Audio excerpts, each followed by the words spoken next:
Elder Scrolls 2 Daggerfall, everyone. We're playing our Argonian Whispers in Shadow. Primary skill is Archery, which is Mastered. You can only have one Mastered skill per character. Then Short Blade and Critical Strike are capped. Below that, we got Lockpicking at 50%. Pickpocketing, which is just kind of going up on its own as we encounter enemies. Streetwise, which we are practicing desperately every time we talk to people, trying to get this up so we can lie to courts, because lying to courts is very important when we go to court, and we go to court semi-frequently. Let's see. Stealth Mercantile. Mercantile is the buying and selling. Restoration is for stamina. Mysticism is for teleporting. Thaumaturgy is for levitating. Illusions for producing random candles for no reason. We are currently heading back to our home in Tasso Parrot. We'll be doing Mages Guild quests later, if at all today, because our main goal is to take the roads down south to eventually reach Tasso Parrot right over here. And that's going to be our goal. So we'll just kind of follow these roads. I am going to turn the rain back on a little bit. There we go. Lovely hiss in the background. It indicates that once again, the tropics of Hammerfell are raining. Raining. These are tropics, right? Tropics, yes. Very good. And we are... Oh, hold on a second. Did we... Oh, well. Looks like we're great for fighting a tiger with with a knife. Very good. Let's get going. Very good. For those who don't... Oh, God, centaurs are behind me right now. I just got hit from behind by a centaur. What is even happening here anymore? I don't know. But I went ahead, because I knew my character was in that condition. I went ahead and I posted this tweet regarding the stream. As you can see, Twitter likes to perfectly split these. So you get the actual picture here and the actual picture there, but the split is just perfect. Works out so well. Now, let's get back to it. Very good.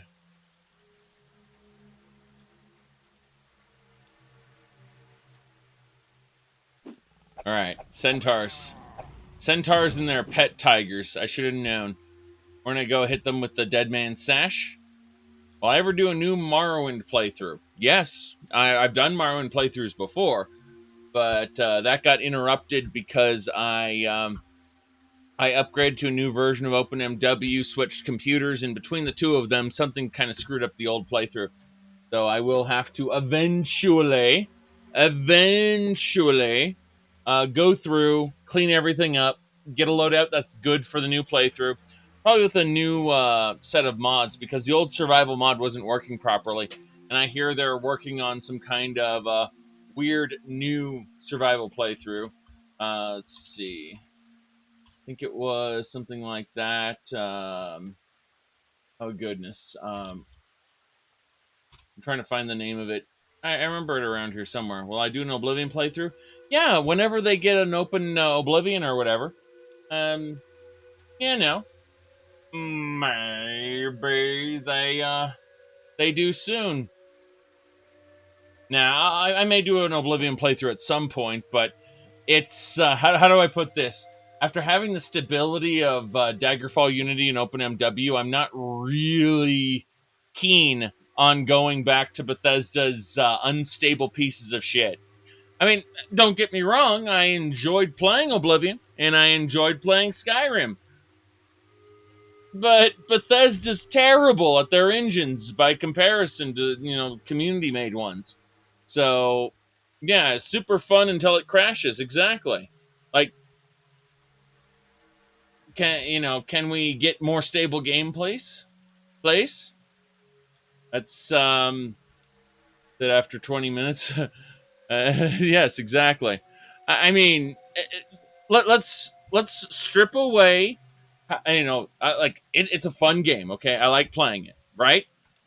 But let's strip that away for a second. Okay, the story's decent, the characters, the modding, it's all fun, right? Let's strip that away for a moment. It crashes. It crashes again. Crashes again. So, in order to get the game up to the insane amount of mods that I want it to have, it's going to become a crashy, buggy, glitchy mess. Hell, even 3 mods for Oblivion can turn it into crap.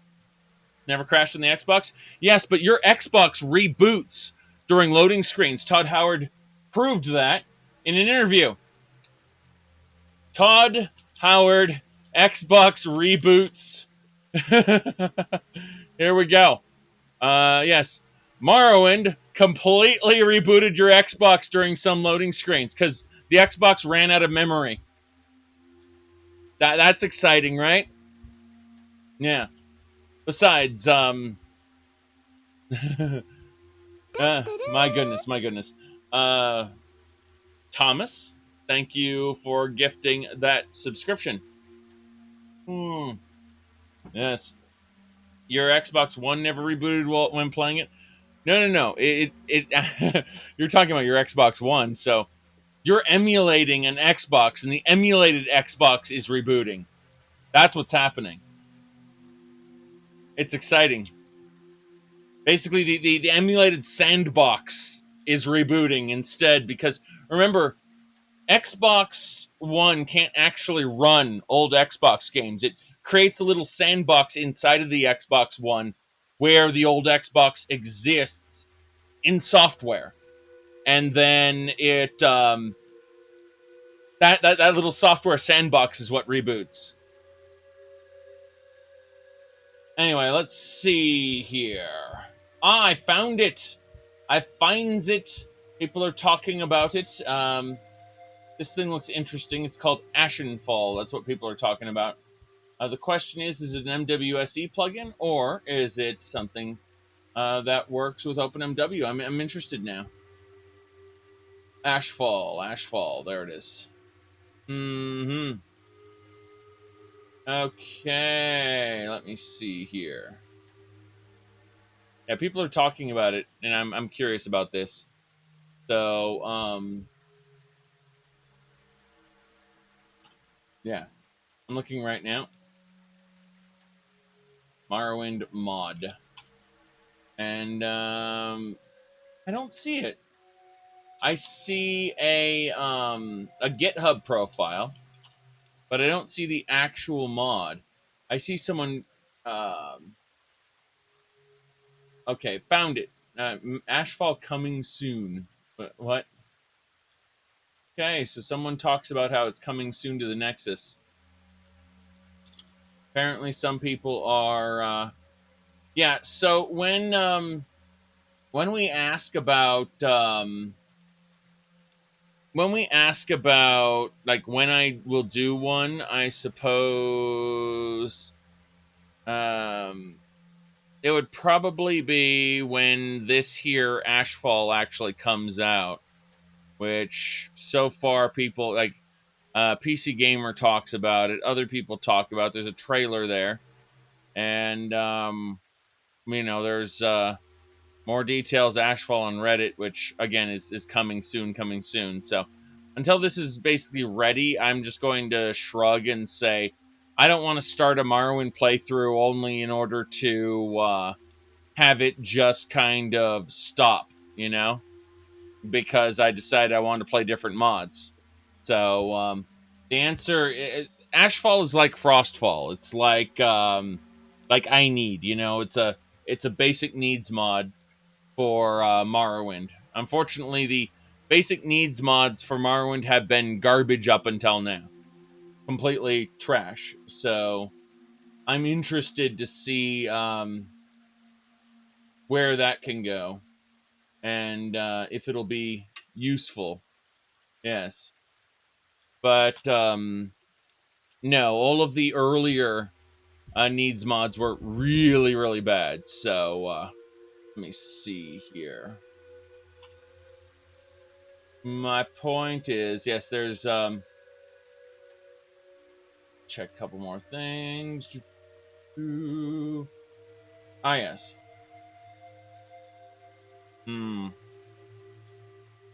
Sorry, getting distracted by all these other things. Yes. If it's not for OpenMW, you don't care. I see. Ah, so it is just MWSC. Well, in that case, no, I'll figure out what I want as far as the Morrowind mod loadout goes, but I don't really have time between my Daggerfall plays and, No Man's Sky. At some point, I need to, like, I'm looking at this right now. Hold on. So, okay. I really want to do some more Sea of Thieves.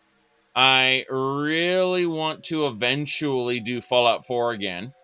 I kind of wanted to do the Fallout 76 run, but the Fallout 76 run gave way to No Man's Sky when No Man's Sky did the update. Later on early next year, we're gonna have Elite Dangerous as new thing. So I'm looking at pretty much everything. Yeah. Do, do, do.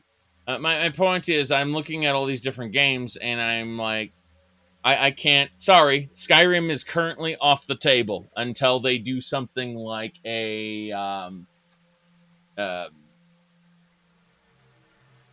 some sort of like Odyssey the Dragonborn or some major versions of what do you call it? Beyond Skyrim, stuff like that.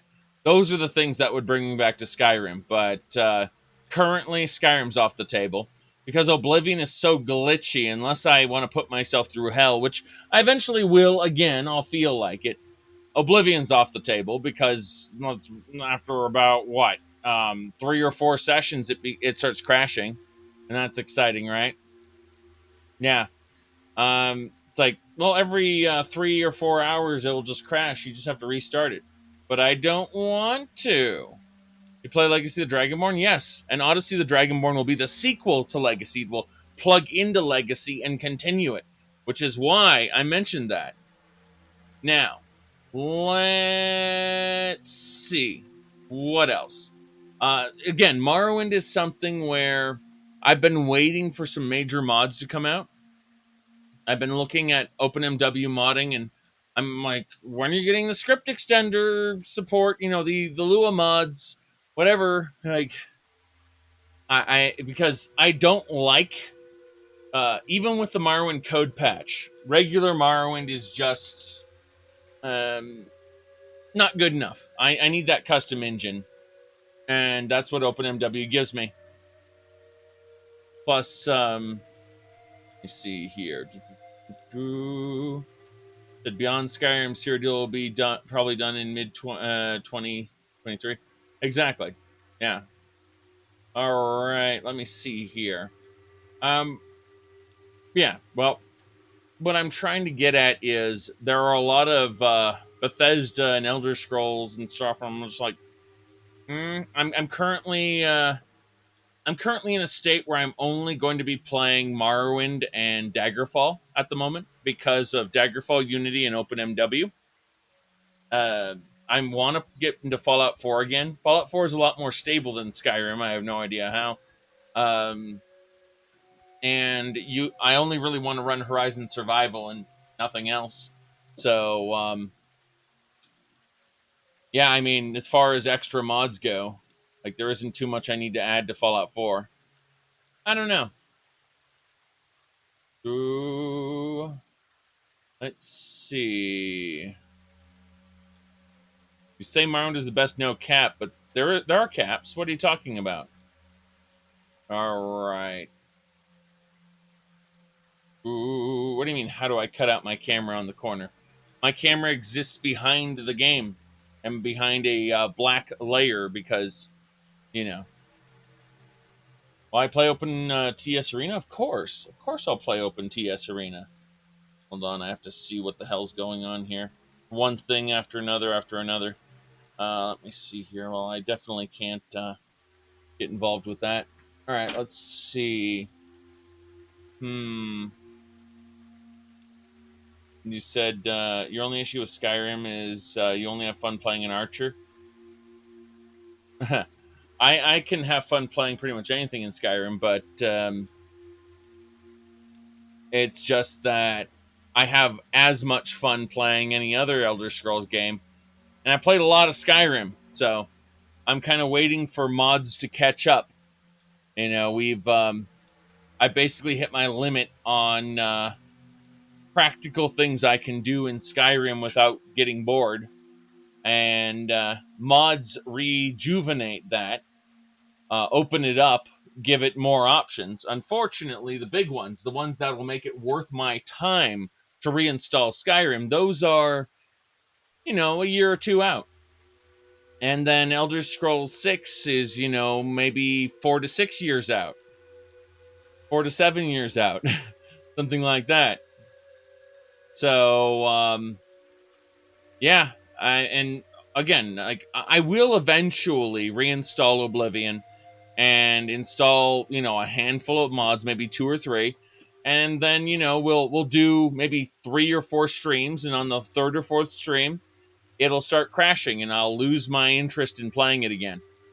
That's exactly how my average experience with Oblivion goes. Seriously. Because I've played the game, like I've 100%ed the game vanilla. I have no desire to play it again. Vanilla. It's all about like Masker's Oblivion Overhaul and a bunch of other cool little mods that add little extra features and change parts of the world. Unfortunately, those also tend to make the game unstable because the game was already unstable. It's just that it was barely held together with sticks and glue. Sticks and glue. Popsicle sticks, I mean. All right. Who thought the Adoring Fan was a good idea? He was, because you can tell him, don't follow me. You don't have to have him follow you. He comes up, and he's like, golly, you're the best, and you just tell him to fuck off. Or you knock him off that one rock. I forgot which one it was called. All right, let's see. There's no open, like open Oblivion mod. Doesn't exist. So, let's see here.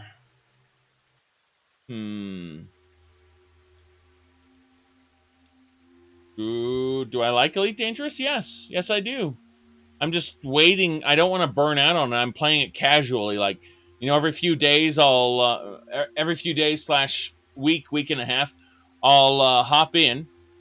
I'll play some Elite Dangerous, then I'll log out again. Because I don't want to burn out on that game before Odyssey hits, because Odyssey's adding the first-person mode and everything. Being able to run around on planets, in bases and space stations, stuff like that. And I figure that's when I'll be playing the game a lot more, let's say.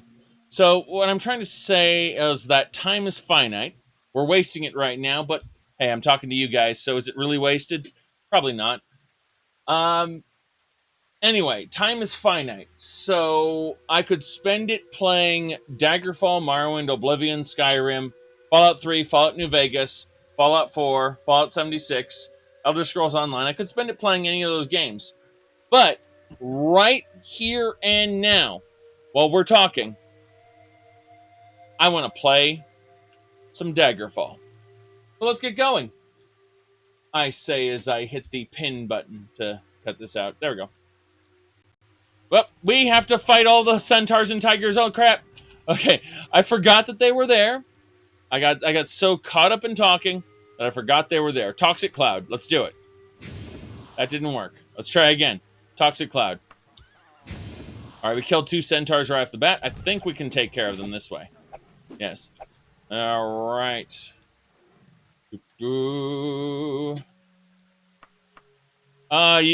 saw Ivanova in Babylon 5, and now you can't believe how bad a job she does in Skyrim? I can tell you exactly why these voice actors do a bad job in Skyrim. It's because Bethesda can't direct voice actors. They're terrible at it.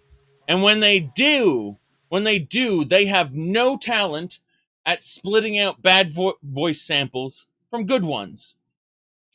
This might change. This might change in future games, but the reason Alia the Huntress / Imperial Commander, although that actress is a good actress, they don't even care most of the time. Yes, we're gonna go ahead and type in. Yeah, exactly. Hold on. Let me do that one again. We're typing in right now. Okay? Not joking. Quiet for an old beggar. You look like someone who's comfortable in heavy armor. Good day. I heard that thieves broke into the Arcane University, the Imperial Legion compound, and the temple all on the same night. Wait a minute, let me do that one again. I heard that thieves broke into the Arcane University, the Imperial Legion compound, and the temple all on the same night. There we go. Well, there's definitely sound. So if you say no sound, you obviously don't have your sound up high enough. All right. Very good. Very good. Yes. Wait a minute. Let me do that one again. Yes, it was quiet. But she literally says, wait a minute, let me do that one again. But you take those kind of mistakes in Oblivion, and then in Skyrim, you hear the voice, like, these are real voice actors. How do I best put this? All right, we're gonna go with let me go Babylon 5 Season 3. Let me see this one. Okay, so she voices Aelia the Huntress, the Wolf Queen Potema, the Imperial Commander. She voices most of the Imperial ladies and some Nord ladies, and she has a lot of experience in voice acting. And then they had her voice Skyrim, and her voice acting is atrocious. I can only blame the direction at Bethesda for this, because she's done a good job in other things. She's done a tremendous job in some things. So knowing that her high and her medium points are so far above Skyrim, you can only blame Bethesda's direction.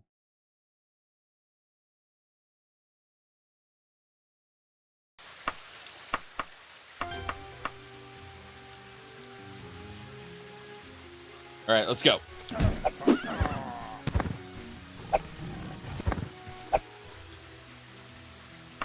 Mate.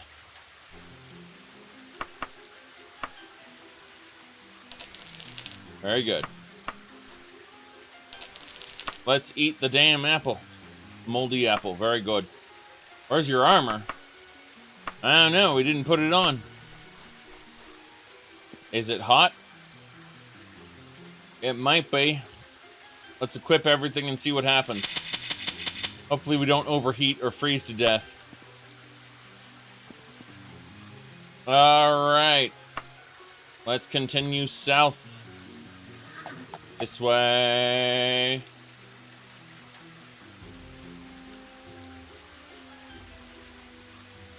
Ooh.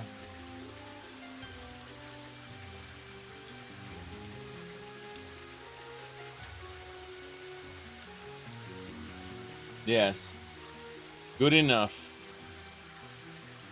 Exactly.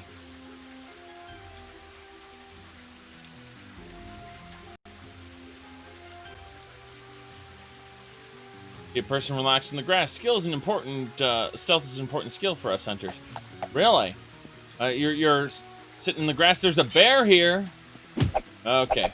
Let's take care of the bear.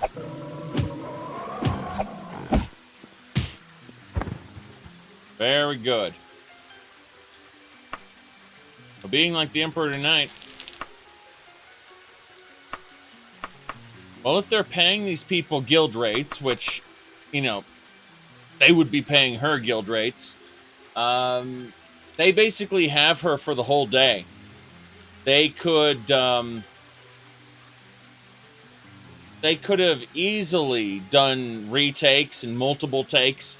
They could have had her do 5 takes of the same line just to get the perfect one. We're going down south. We're going. That's close enough. Close enough. Bandits. How are we doing? We're doing all right. Okay. Thought we were in a bad situation. Gonna cast Balm a few times.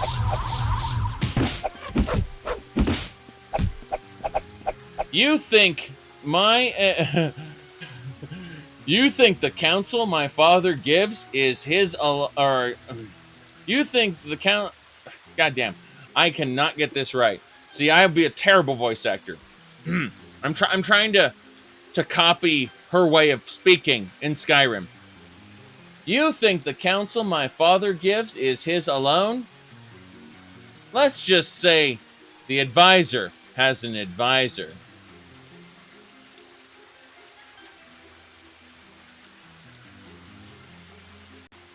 Yes. A dragon! It's attacking! That is a line from Skyrim. The dragon, it's attacking! I'm not joking. It's terrible. Alright. Toxic Cloud, here we go.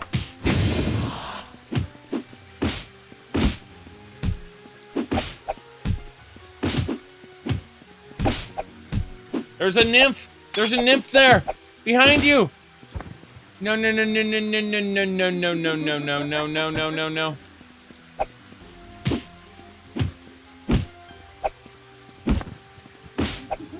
Well, for Farengar, I just assumed they had brought someone from the office.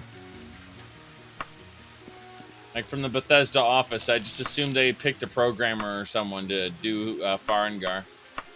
Unfortunately, I recognize the other voice actors, and I've seen other work therein that are actually done well. So, yeah. Put these away. That away too. Should be fine. If there's anything else we need to do, I don't think so. Just put away the money as well.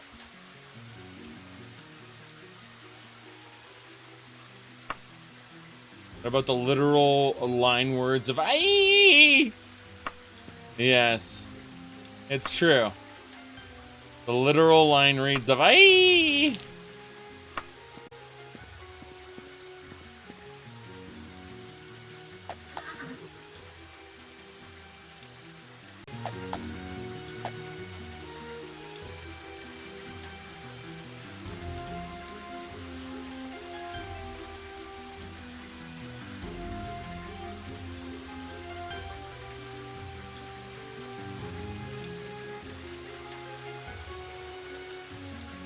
Hold on. Oh, we've reached a crossroads. South it is. Very good.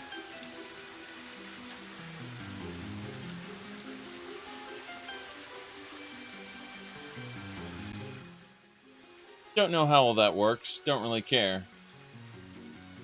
I still have chosen to blame the direction at Bethesda regardless.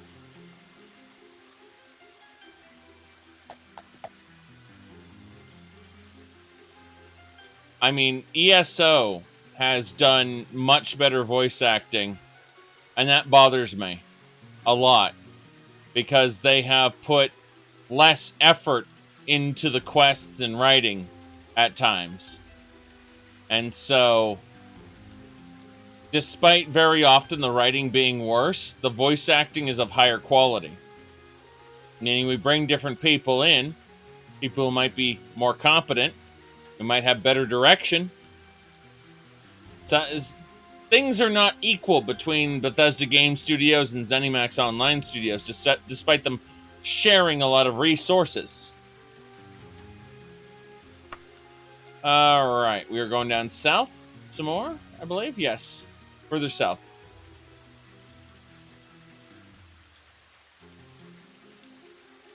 This'll do it. Following the road. Okay. I think the road's going west now. No. Now there's a south road. Over here? Hold on. Something isn't right. Something isn't right with this. Alright, so it's definitely south. There's definitely a road that splits off here. Well, ain't this a surprise? The bandits shout as they shoot at me. So much rain. So much rain. Pinch the gold piece. Okay. Hit him with shocking. And lightning bolt. Look at that dodge move they just did. Lightning bolt. She seems to move every time she gets hit with a lightning bolt to the side. It's interesting. A lot of steel. More steel.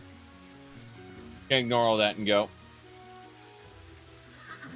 Southeast it is. More south. How are we doing in terms of the map? Yeah, we are going in the correct direction. Just more south. We need to get further, far south enough that we get to this chain of towns. Eventually we have to get to Tasso Parrot, but Tasso Parrot is way over here. We'll see. We'll see. Never heard of him, Locke. Let me see.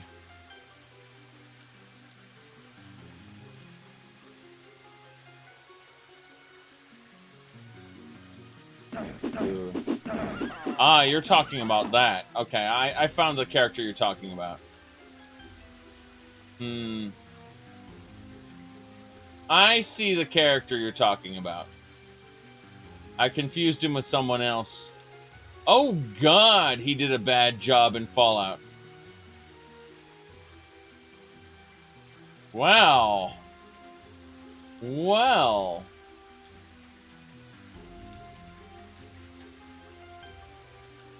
Yeah. I just am convinced they aren't directing these people enough, because I'm looking at his Internet Movie Database profile and he's done a lot of good... what? He's voiced in Thief 2. I'm sorry, I'm very confused. Looking at his profile here.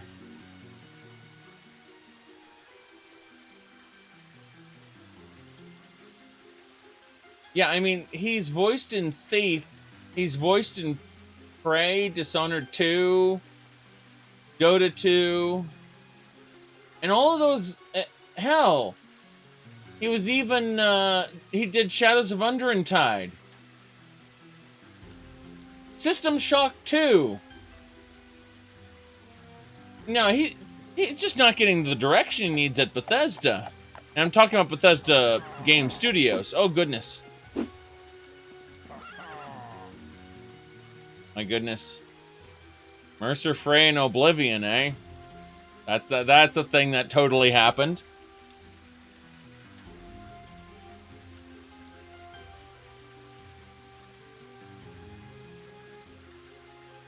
No.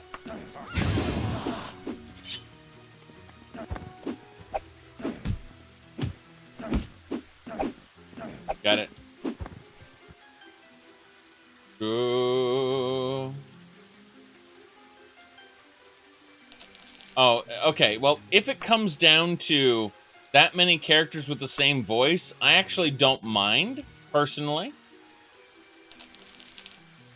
What bothers me is when a character doesn't convey emotion when they should, and their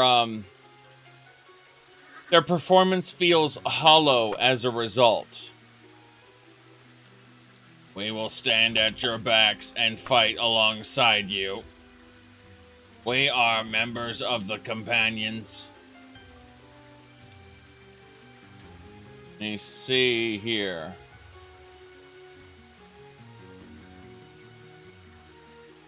Let me see which character you're talking about. Oh, well, yeah, Dragonborn is better in its voice acting than the vanilla game was. And Dawnguard was, I might add. I mean, Serana's voice actress, my God. All right. Give me a second here. I want to talk about something that's not related to this. Hold on. Looks like 1 week until the Underspace demo drops. So TrainWiz, famous Skyrim mod maker, is making a space game. And yeah, so there we go. It's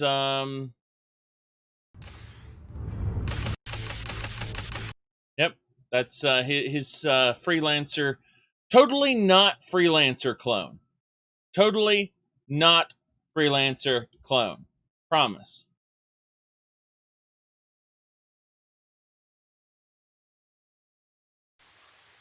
Yes. I mean, oh, well, it's okay. Ooh. Yes, they took Harkon directly from Warhammer Fantasy. Oh, God. There's so much wrong with the Volgahar vampires, but yeah. No, I'm kind of excited about that Underspace demo.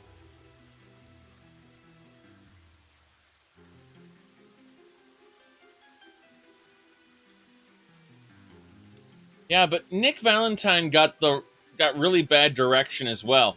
Okay, you got to be this cliche detective, and you got to sound like, you know, the detectives from the movies.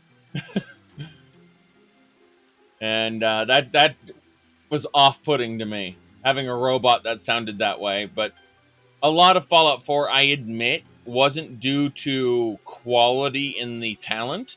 It was due to how do I put this?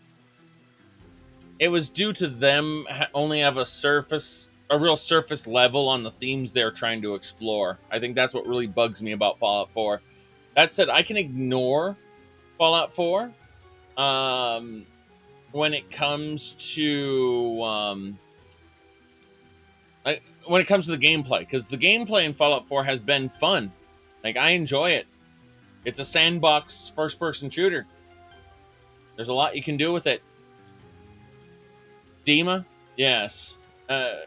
Yeah. Well, Dima is voiced far more like a robot than Nick was. Nick tried to be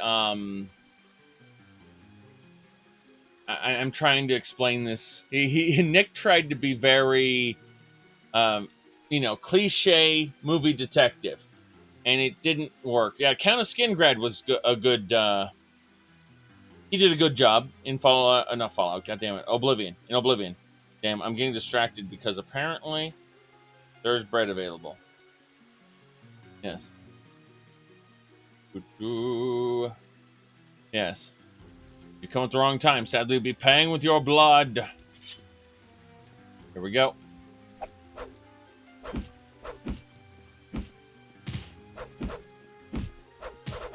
Well, gold piece there. Get these guys.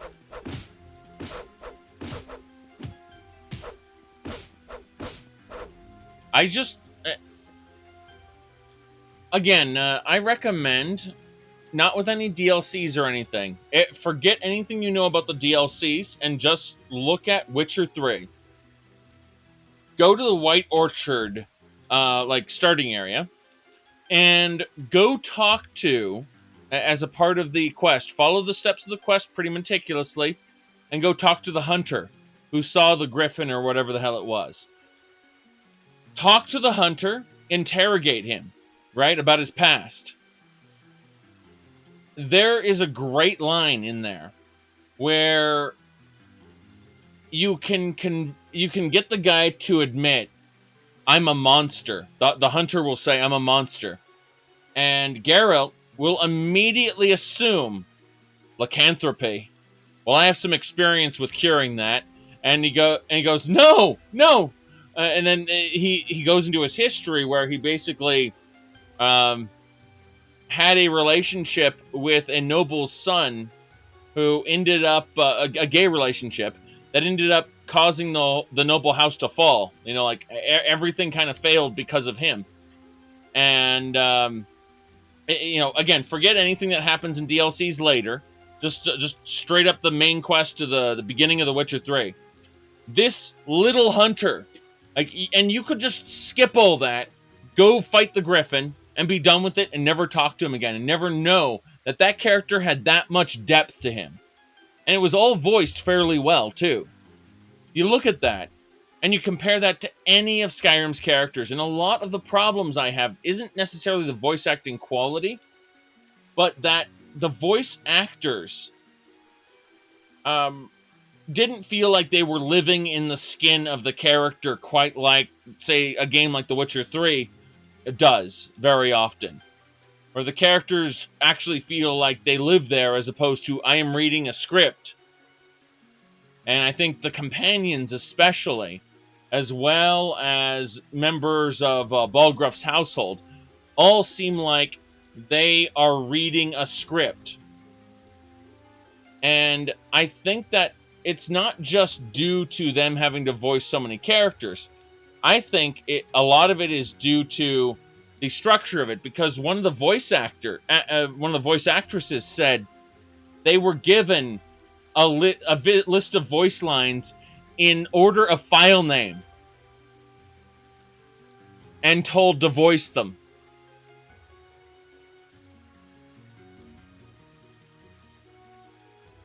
That's the kind of direction they got.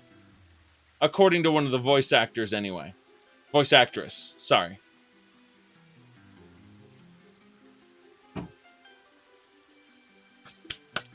Okay. Look, I'm not saying game developer bad, rawr. I'm saying obviously there's something going wrong, and it's more than just the pool of voices being diluted, you know, or there's too many characters. That's not it. I don't think these people are being primed as to who these characters are. Ruby Knight, thanks for subscribing. I don't think they... I would honestly guess they know nothing about these characters. And, well, there you go. We just need you to say these lines. Okay. So, let's continue. Again, you know, I might be wrong. Things might have changed from game to game to game. And yes, Witcher 3 is not a small game. It's true. All right, here we go. Torka talks to clouds. Go! Yes. So that's how a lot of studios are run. But you have to understand, when I'm talking about... idealistic, you know, like my What If Skyrim was good video, my What If Oblivion was good, my What If a No Man's Sky was good. I'm not talking about how things are. I'm talking about how they could be. I'm placing an ideal, a concept which might not be realistic from development standpoints, but that doesn't stop you from taking one or two good ideas in what is otherwise a very unrealistic scenario. You know, the idea that, well, I'd rather have a really fun game than, you know, a terrible game with a good story. What stops you from having both exactly? What stops you from having both? And think about it. So, Dead Man's Sash, here we go. Got them both. Elven Staff. You know what? If something is common but bad, it should be challenged more than if something is uncommon and bad. We're going south.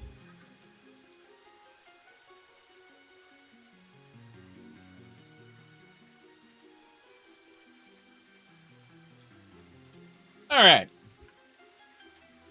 Let's go visit the champion equipment.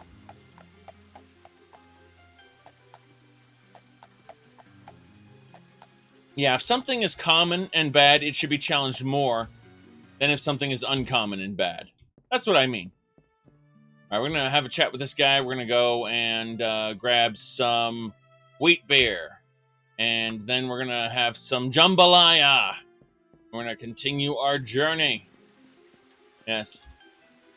The internet decided it needed to be down for a couple seconds for the never accept mediocrity. Well, I mean, you have to work within your limits, but that doesn't mean that a critic can't still point out that this could have been better. Hey, next guy who's working, because this guy obviously is at his limit. We get that. He's at his limit. Next guy who's more ambitious, take the reins. Learn from this example. Now, let's go ahead and, yep, south it is.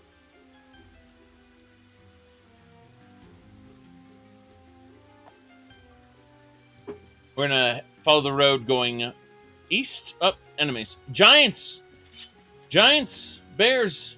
Giants, bears! But a centaur behind me. I'm scaring away all the deer. Really? Apparently these hunters think I'm scaring away all the deer by fighting these. I don't know what to say about this other than, shocking. Toxic cloud. And where's the Hellfire? Where's Hellfire? Hellfire. Just sworn I had it somewhere. It should be down here somewhere. Wizard's Fire will do. Wizard's Fire will absolutely do. Let's do an Ice Storm as well.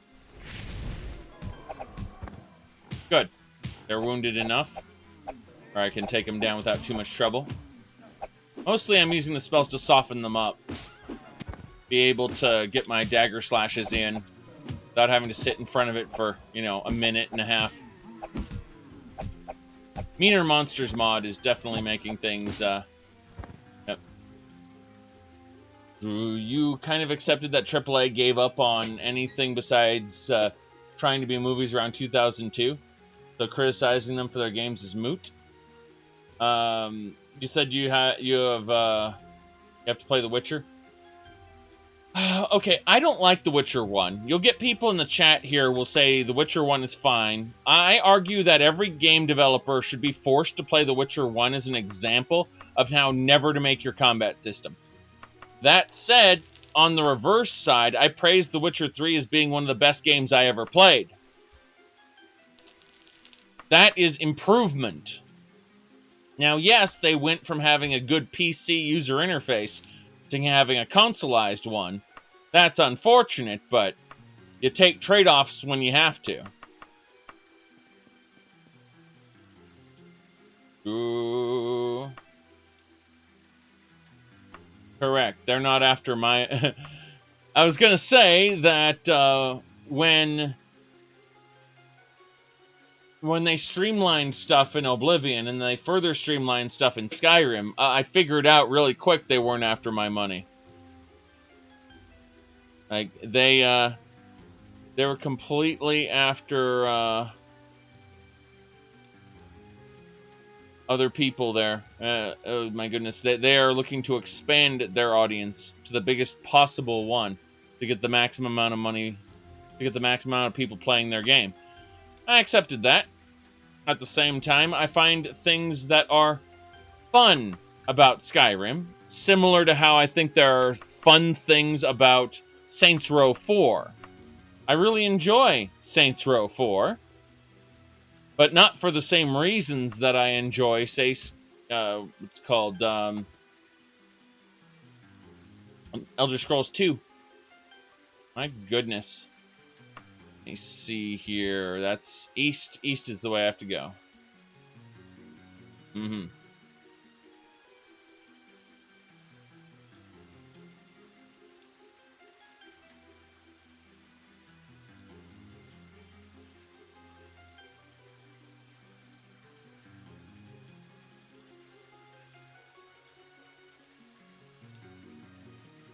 I mean, there's a reason why Fallout 76 got a Battle Royale mode around the same time we ended up, oops.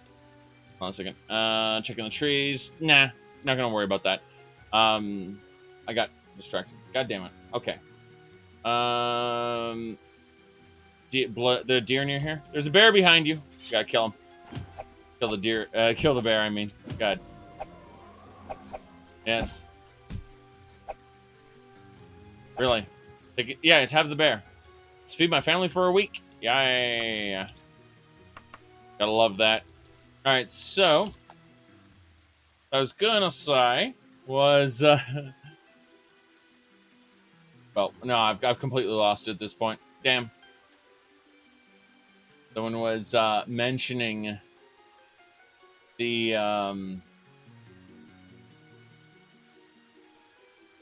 mentioning Kenshi. Kenshi was kind of fun. It was a sandbox. It was a hardcore janky sandbox. Also, they've discontinued working on it so that they can work on Kenshi 2. Don't know how I feel about that, but, you know, you gotta eat. So, unless you're gonna sell DLCs, like, splitting off your game, calling it complete, and, you know, cutting, you know, going on to the next one, seems the right thing to do. I would just prefer that it be less janky by the time I actually, you know, sat down and played it. I watched other people. Fallout 76 Battle Royale, right? So there's a reason why Fallout 76's Battle Royale came around, you know, after PUBG and then Fortnite became these mega hits. They were hoping to pull in the audience. Unfortunately, they didn't realize that the reason Fortnite became so massive wasn't because it was Fortnite, wasn't because it was a Battle Royale, because it was free-to-play Battle Royale. And then they did it better inside of the Battle Royale. Just doing it better won't guarantee you sales. But if it's free to play, it guarantees that at least a handful of children will put their eyes on it for a certain amount of time. Doesn't matter whether it doesn't guarantee its success, but it guarantees it a certain pair of eyes. You'll notice that Fallout 76, when they released the Battle Royale, they made it free to play for a specific amount of time. And it was actually fairly successful during its free to play time. In other words, when people were able to freely log into it, the servers were active and you could always find a Battle Royale match. But then, when the free to play time ended and it went back to being buy to play, suddenly people no longer queued up for it. That's basically it. People no longer queued up for Fallout 76 Battle Royale. And so, you know, they were scratching their head going, why aren't we successful? I don't understand. Like, we copied the Fortnite thing. You can't copy something and expect it to be successful. You have to copy it and be better in some way. That otherwise it's just a copy and no one wants it. They'll just go play the original or the best version of it. Somerset wine, please. Thank you.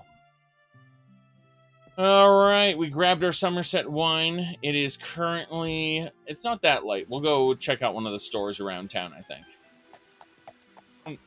There should be a store over here, roughly. There it is. There's a supply store we'll check out. Very good.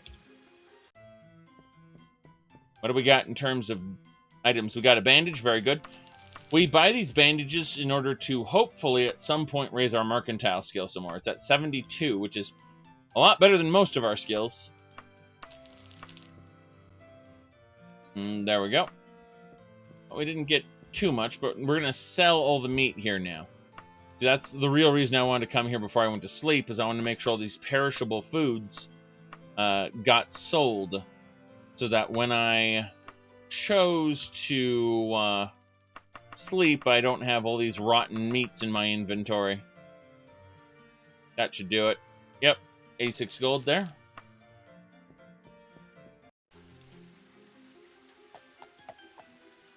Yes, but rappers didn't play Fortnite because for no reason. They didn't do it because they were paid initially. There are a group of people. Eventually, they got paid, like other people got paid. You know, certain people.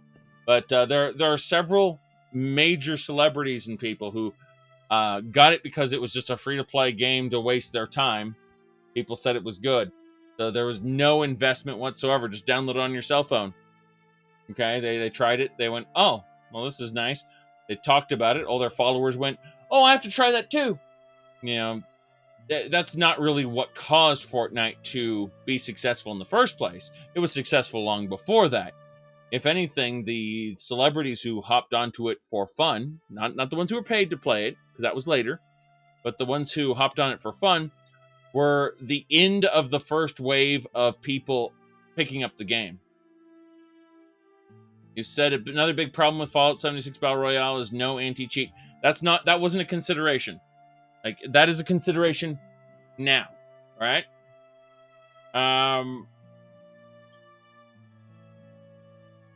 Back there weren't cheats for it during the initial free-to-play launch when it was successful, and it died before people started seriously cheating in it. In other words, their initial strategy to get people to buy it by doing a free-to-play week was a failure. Yes, I only liked Fortnite Save the World as well. And I really did like it. It was a tower defense game where you co-op fought against zombies. It was fun. I liked it. And then they said, all right, we're going to take Save the World out of early access, meaning it's done, and we're not going to work on it anymore.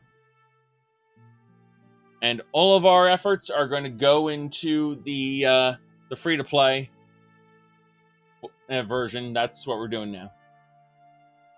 Oof.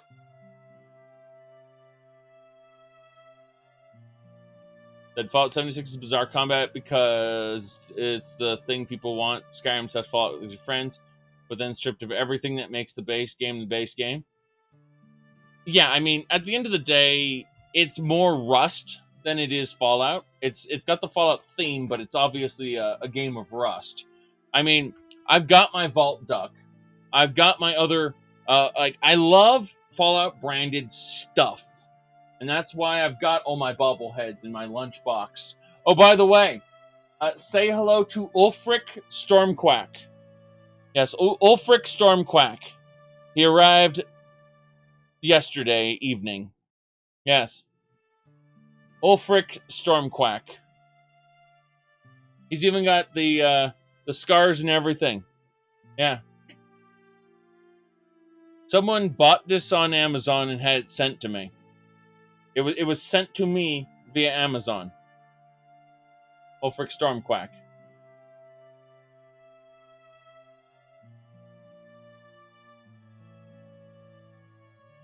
But yes, I like the merchandise.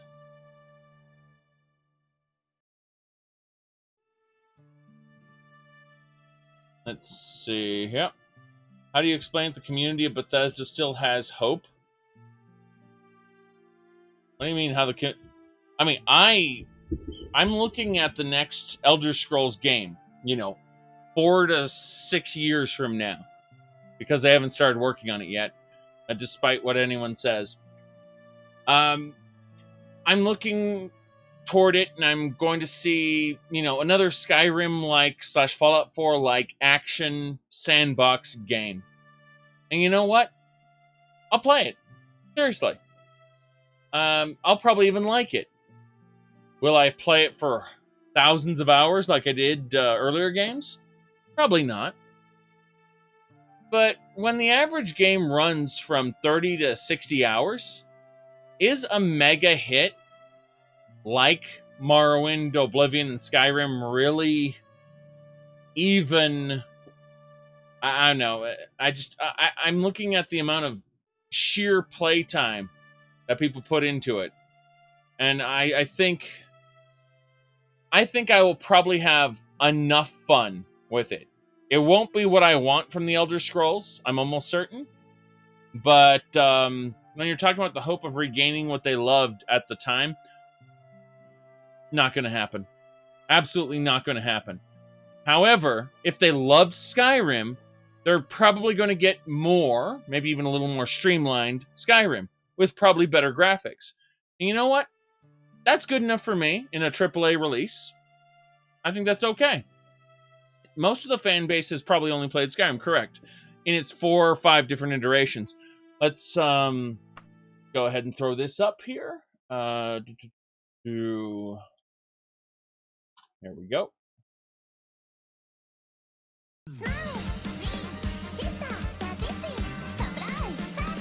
Who's laughing now?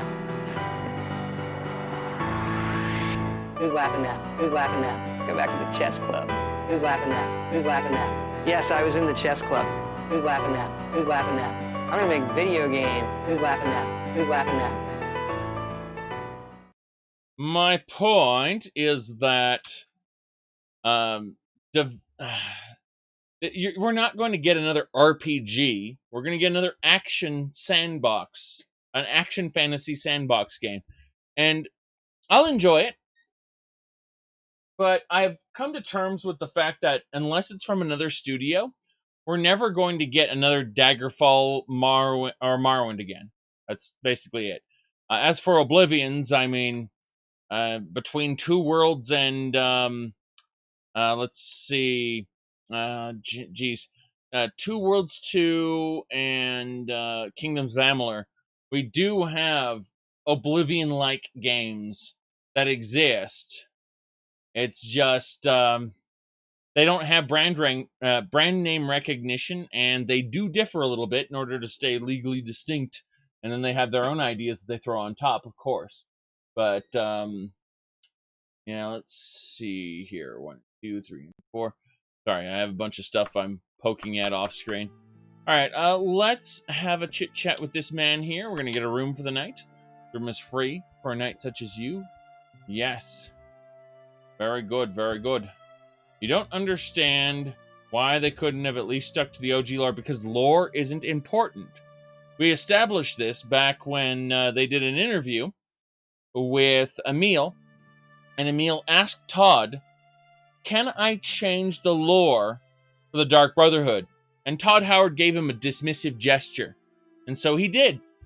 You know what he changed them into? They used to be a business, okay? They were also a cult to Mephala, and worship Sithis as their creator. But they believed in the Dark Brotherhood as a business. They do an accounting for their targets, basically.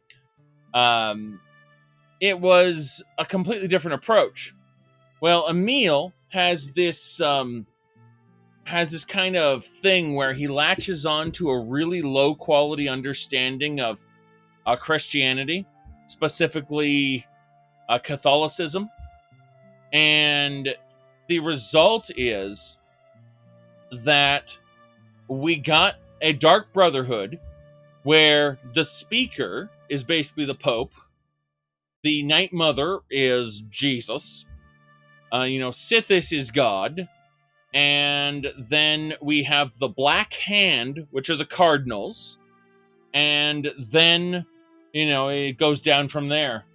But, it's just, like evil, dark assassin Catholicism, basically. And, I wouldn't really accuse him of, like, having this stick for Catholicism so much if I didn't hear him talk half-assedly about, the Dovahkiin being a messiah. Because he doesn't even know what a messiah is. He confuses the concepts of savior and a messiah. So, I'll just pull this one up again. I know I play this way too many times. Like every, I'd say, other stream I play my trainwreck.mp4. Here it is. What's the story with Bethesda stories? How do we make our stories? KISS. Keep it simple, stupid. This is my own personal rule for myself, right? Keep it simple, stupid. What does that mean? When I'm coming up with a story for a game, I like to concentrate on strong central themes. Skyrim. Skyrim is a game about dragons, right? Even in the studio, what is the game about? It's about dragons. But the story is not really about dragons, right? It is about the lone hero. It is much more biblical than a lot of the other stories we've done. It's about the Dragonborn, the Dovahkiin, is much more of a messiah sort of character. What I think annoys me isn't that, because I like Oblivion's Dark Brotherhood. I like them a lot, all right? I just don't like the fact that they broke with consistency. What I would have wanted to do, like, you've got a fantasy world. A world, right? You could add as many factions as you wanted. You didn't have to use the same Dark Brotherhood that was in Daggerfall and an enemy in Morrowind. You didn't have to. You could have made the Cult of Sithis. Indeed. And you could have even put, like, we have an association with the Dark Brotherhood. We're actually partners. We actually have Dark Brotherhood members in the Cult of Sithis. So here's a Dark Brotherhood member who's actually, part of both factions, and you could explore that a little bit. But no, they want to get their brand name things and then explore, like, make new stories with their brand name things, even if it contradicts the old things that their brand name things did. And it's the same thing with Fallout. It's why despite the fact we have an entire world to play with, all right, an entire world in the Fallout universe.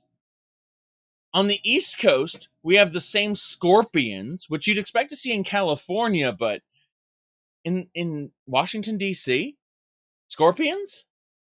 Point is, like, all of these creatures that we wanted to see, we saw in Fallouts 1 and 2, suddenly we're seeing in Fallout 3, despite it being on the other side of the United States. Like, have these creatures just become so ubiquitous that they're all over the United States? Thousands of miles everywhere? Yeah, so, exactly. The genetically engineered chameleons that escaped from a lab in California are now on the East Coast. It's like, what? And the reason is the reason is because what they want to do is they want to take their brand name product, which is, what they bought with the Fallout brand, and they want to use it. In terms of a story, they have infinite space. Like, they have thousands of miles with which to create brand new mutants, brand new creatures.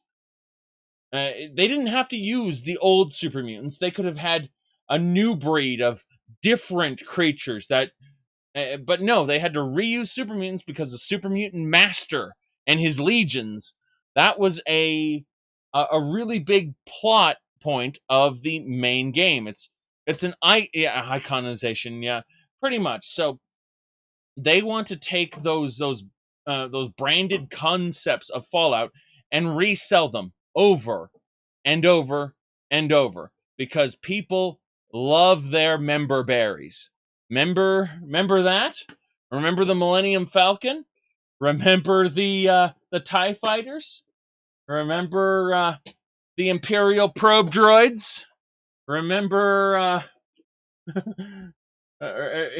remember Luke Skywalker? Yeah, we remember them?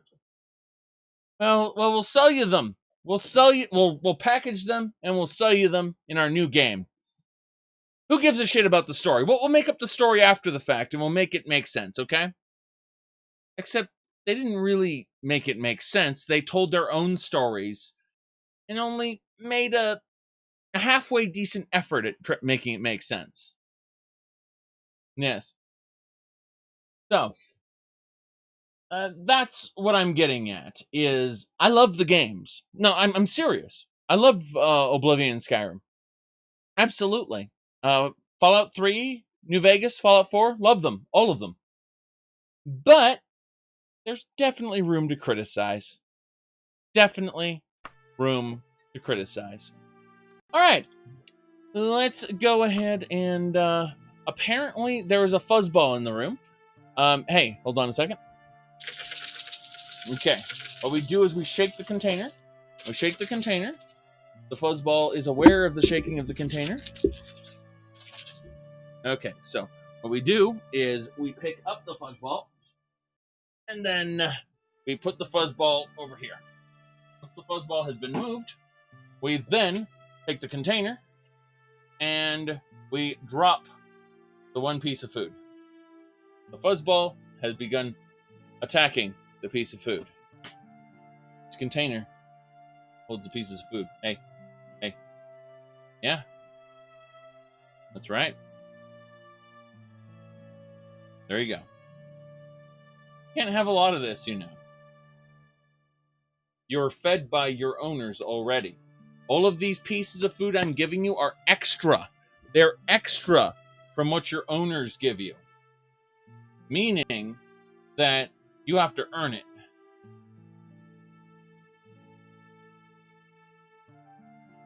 Okay. Here's the thing. I can't have you in here right now.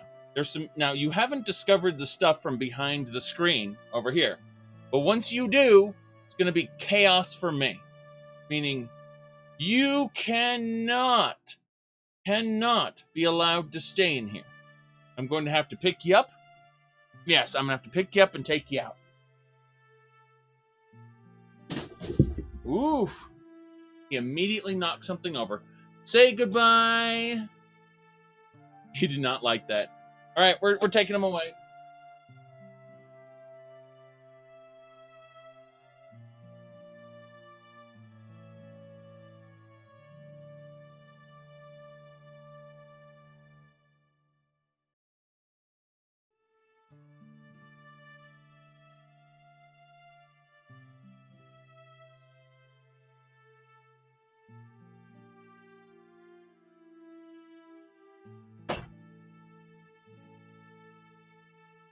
All right.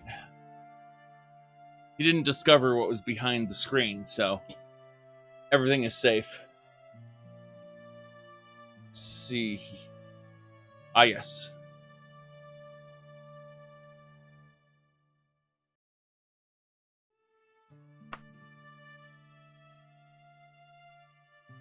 Okay. Did we take the room for the night? I don't even remember. Let's assume we did. Stamina. Jumping. Light. Levitate. Slow falling. And bomb. Very good, very good. Would I have respected it more if each game were a continuity and timeline each game onto a different Tamriel? Well, I mean, Final Fantasy does that, basically. Except for Final Fantasy XI that says, hey, we're gonna move between worlds and have different versions of these other worlds, which are all like shards of each other. So we're gonna bring in famous Final Fantasy characters, and then characters from Nier Automata and Monster Hunter World and shit. And we're just gonna have them all interact willy-nilly because isn't that awesome? That's yes. So as far as each game being its own different Tamriel, well, that's what the Final Fantasy games did until, Final Fantasy 14 came along and said, okay, we're mixing them all up. If I said 11 earlier, I didn't mean it. Sorry. Final Fantasy 14. There we go. Let's rest now. Very good. Very good. See, Final Fantasy games just kind of operated on an unwritten rule that these were all different universes. Because, their storylines didn't make sense, being that they were world-ending, catastrophic events that were never referenced from game to game. Except in a couple of them. But those two were special. Okay. Cast Orc Strength. Why was it called Final Fantasy? It was called Final Fantasy because Fighting Fantasy was taken, and they realized this was probably going to be their last game before they had to close up the studio. But it was successful.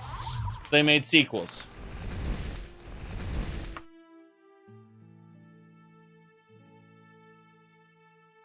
Yeah, Fighting Fantasy was a series of pen and paper role-playing game books, kind of like Dungeons and Dragons. And they realized they couldn't use the name Fighting Fantasy.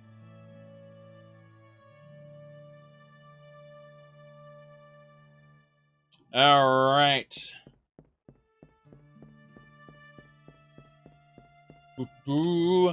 Hello. We need some Somerset wine and some jambalaya. We're drunk, and we're going to ride out in the morning. Very, very good. Let's see here. Is Google shutting down Stadia already? Hold on. So, someone mentioned this. No, they're not. They're just halting development on it. Okay. Yeah. That's fine. Okay. Oh, look, Kamer is pushing out a new... Well, not pushing out. He's working on his new Villager Immersion Overhaul update. That's good. That's really good. Let me show it here. So, here we go. So, guards carry torches during weather. Villagers will soon all wear hoods during the rain. So, in other words, like all the peasants are going to start wearing hoods in the rain, and the guards will wear torches whenever it's dark. That's kind of nice. So it's good. They're going to react to the environment a bit more. They're still probably going to walk against walls, but that's just due to the grid there. God, I'm looking at some Spelunky 2 footage, and I'm very, very tempted. I think I'll replay Spelunky 1 first, because I remember nothing about it. I played it once all the way through, and then barely remember anything about it, so... Let's see here. Either way, let's get out of here. We're in this town. We rested for the night. It's daytime. We're going east. Yes.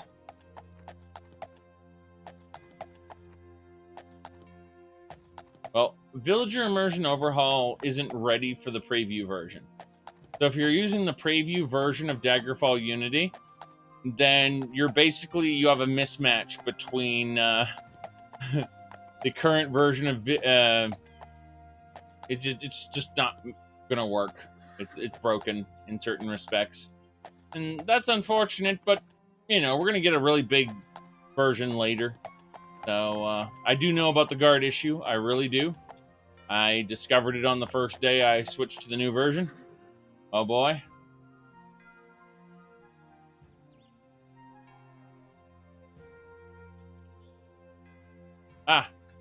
Enemies? 10 enemies. Oh, Spriggans and Tigers. I could take them. Mainly because I know I can one-shot the Spriggans. I say that. It takes 3 hits to kill the next one. I am that close to the city. Can you imagine having Tigers and Spriggans that close to the city? It reminds me of Final Fantasy 15, where they have these towns that are... they're like normal towns, but then you go like 20 feet down the road at night, there's a demon! The demon is here! We must fight it! Oh crap, it's a giant demon! And all this stuff, it's like, but what happens to the people in the city? Do the demons just not go over that invisible line into town? What's happening? That's what Final Fantasy 15 taught me was, why didn't you build walls around every major city if the wilderness is that dangerous?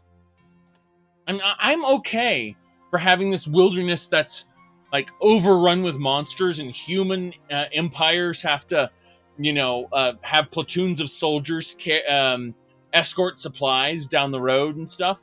That's really cool. And maybe, have it time sensitive where humans can only travel during the day. It's why, the spaces are just like 1 day apart usually. All these, you could have all these really cool conditions for travel in your world. But they didn't even bother. It's just random. Jeez. And anyway, there's an Order of Arcade here. We're gonna go check it out. Order of RK. Where are you? This is good. There's the horror that there's a chance your car could break down in the setting sun. Yes.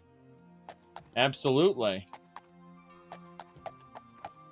But what I'm trying to get at is they have semi-modern technology, but then the wilderness is just overrun with hell creatures at night, and I just can't help but think, like, all of society and the towns and everything would have evolved differently, would have been built up differently to support this kind of world where you can travel during the day, but at night, just spontaneously demons come out, and it's a big deal, you know?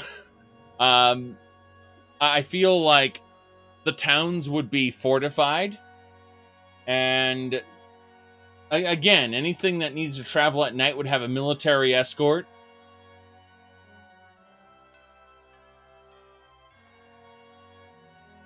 Of course, Final Fantasy 15, as we all know, was a royal mess. Like, I'm just thinking of the original Final Fantasy 15 now. Let me see here. I think... let's try this one. Yes. We never saw any of that. Yes, Shadowlands got delayed, but I'm not buying Shadowlands. I played WoW's beta all the way until Battle for Azeroth, but I'm done. I'm done. I will not be buying Shadowlands. Yep. Hello there. Potions. Heal true. Healing. Very good. 76 gold spent. Now then, what's your newly customized character going to do in the afterlife of the WoW universe, which now exists and has destroyed all stakes that the story previously had? All right. Bears! Bears! I'm sure if you die in the afterlife, you will die for real. Your soul will be destroyed or something, until it turns out that they retcon it and you go to the real afterlife. And that it turned out that the Shadowlands was just kind of a mid-realm. I don't even care anymore. Like, I stopped caring about the mechanics when they started introducing artifacts and artifact leveling. I'm like, nope! I don't care about the mechanics anymore. I'll follow it for the story.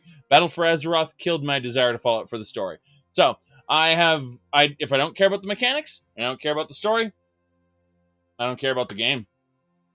You have they've officially made me no longer a Warcraft fan. Congratulations. Here we go! We are going to hit Toxic Cloud on these guys. Here we go. Next, Wizard's Fire. Then, Wizard's Fire. Then Force Bolt. Killed one.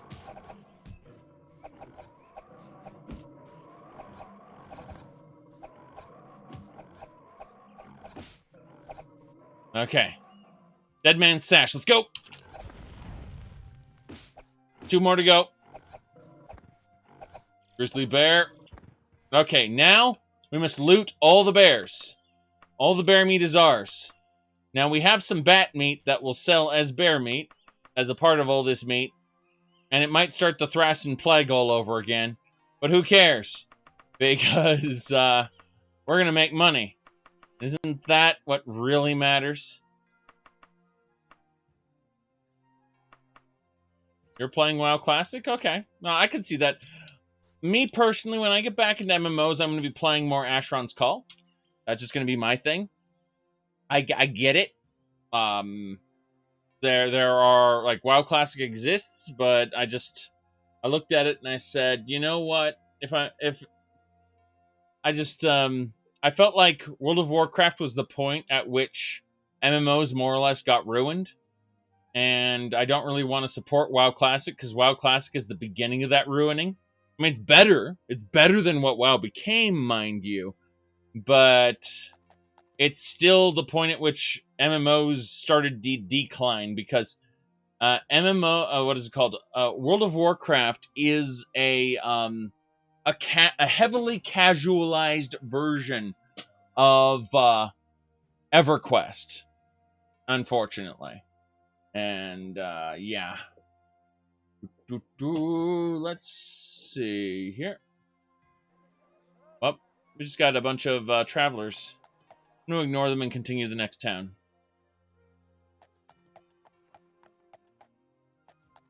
Did Ultima Online's a high point? I mean, Ultima Online and Asheron's Call were basically my favorite MMOs of all time.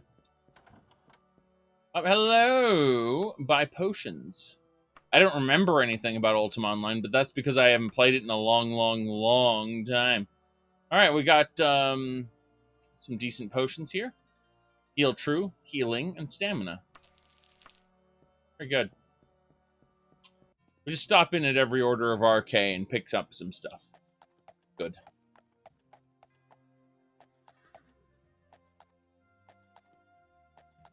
Very good, very good.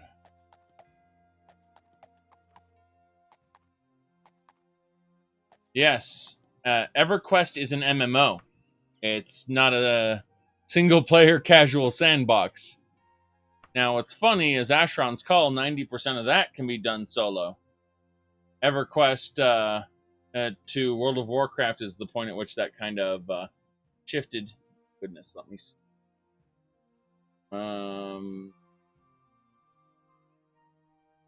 Things. Go. All right, we got Centaurs. We got Centaurs coming.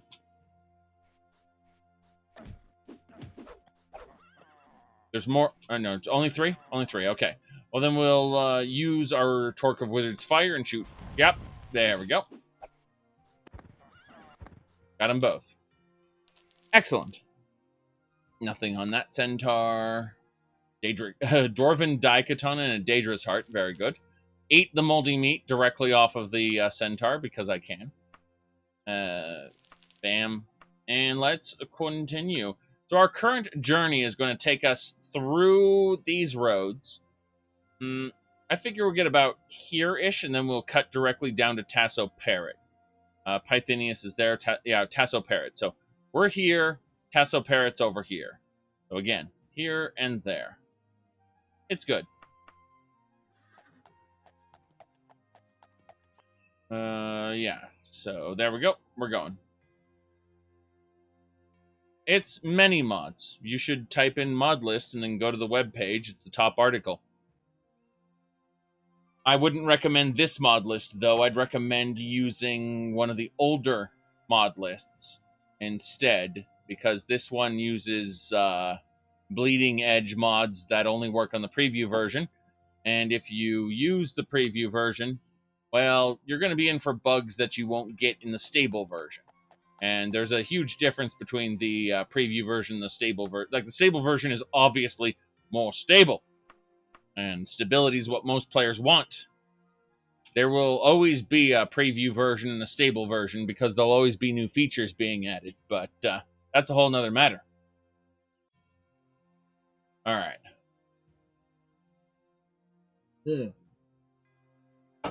Still, you're going to get a really good experience out of the stable version. We've arrived. Looks like we're in Bowen. Okay. And honestly, if you are new to Daggerfall, like you haven't really played it much at all, I recommend this video right there. It's Moobot just linked it. That is, I would highly, highly recommend that video. I talk about not only how to get Daggerfall Unity, but also how to, ideally make a character and things like that. All right. We're going to the Mages Guild because there's a Mages Guild here. It means we have the opportunity to buy magic items. Yes, and we want magic items. Very good. Feather and Scorpion.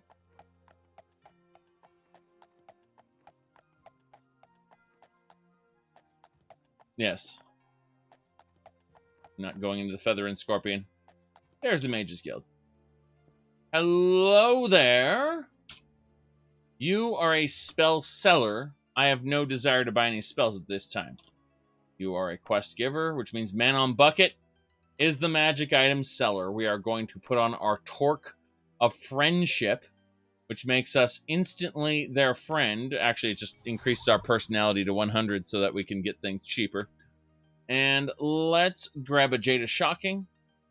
What else? Unrestrainable Amber, Healing Jade, and a Bracelet of the Orc Lord. That'll do. The statue's too heavy for me to consider. It's like 5 pounds or something that pathetic. And equip the other magical items because we don't need them equipped at the moment. That's good though. We got a decent amount of magic items this haul. Let's get out of here to the next area. Our goal is still Tasso Parrot. We need to get to our house. And soon. I just accidentally equipped the wrong thing. There. We're good. Let's take a moment. We're going to go to the tavern. And in the tavern, hello, sir. We need some food. Yes, we need some jambalaya. No, actually, chili cheese corn. Chili cheese corn. Yes. Next, we'll have some chai tea. You see, the top stuff is non-alcoholic, and then it increases in alcohol content as we go down. So, we are going to go to chai tea. There we go. We're going home. We are heading home. And when we get home, we will have a lot of inventory management, other things to do. We've got a... we'll have to... there's a lot of different containers and things. We also have a potion maker at home. Various other things we have to deal with in our house. And once we get done with all the house stuff... I'm trying to figure out where the hell I'm going. Once we get done with all our house stuff, then we have a knighthood and a mages guild to do quests in that town. So we'll be picking up quests when we get home. But we're still, I'd say, a day and a half from home. Because Tasso Parrot's over there. Technically 6 hours if we ran directly through the wilderness, but you get a much lower encounter rate than you do there. Have I completed any peasant or merchant quests? Quite a few. I've completed merchant quests, peasant quests, noble quests. I've completed... you have to understand something. I'm in a full suit of Daedric armor with 2 to 3 pages of magic items at my disposal. I have millions of gold.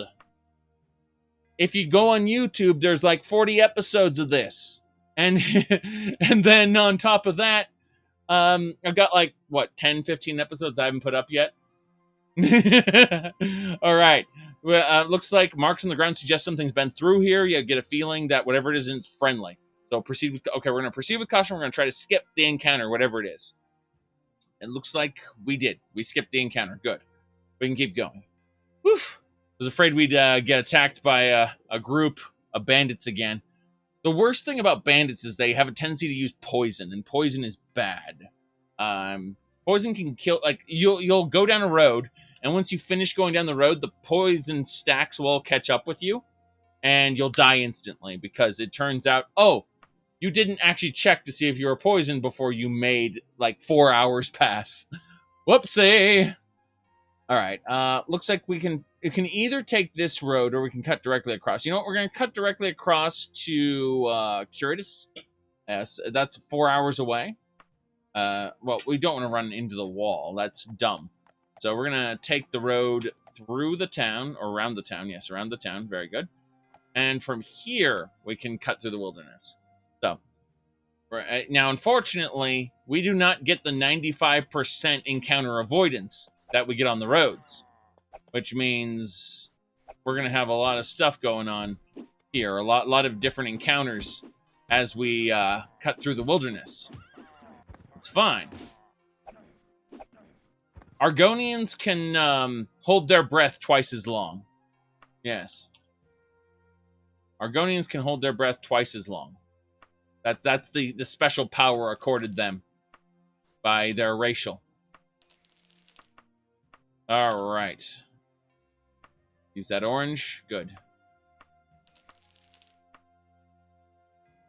Let's continue.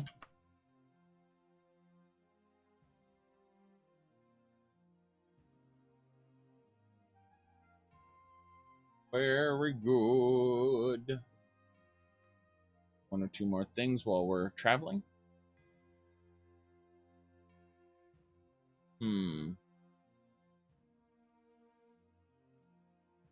What's hashtag BE3? When is E3? Let me ask you that. Hold on.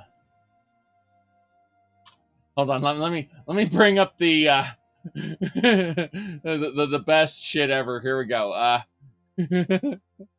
E3 spawns backlash after tweeting insulting list of games women play, and they listed. Yeah, they went like want a great list of games women are playing, and it was like Candy Crush and shit. Like it was hilarious. It was like like Stardew Valley and Candy Crush and stuff like that. So they ended up pissing off a lot of gamers because like. Statistically speaking, yes, a lot of women play Candy Crush and Stardew Valley. But you're not supposed to say it. It'd be like saying that Fortnite's the most popular video game in the world. I mean, Fortnite's terrible, but it's popular. You're not supposed to tell people like you're not a real gamer. I don't know. I just it's funny because that's what E3 did this year. E3 pissed off women. That's what E3 managed to accomplish. They managed to piss off gamers, women who play games, who they want to be taken seriously, and then they get reminded that. There are 25 games like Animal Crossing New Horizons that women play.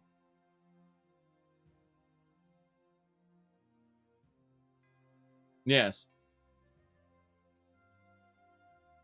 Did your girlfriend plays PoE Hardcore? I mean, a girl I know plays PoE Hardcore. She lives in the EU, and that's pretty much all she does is play PoE Hardcore.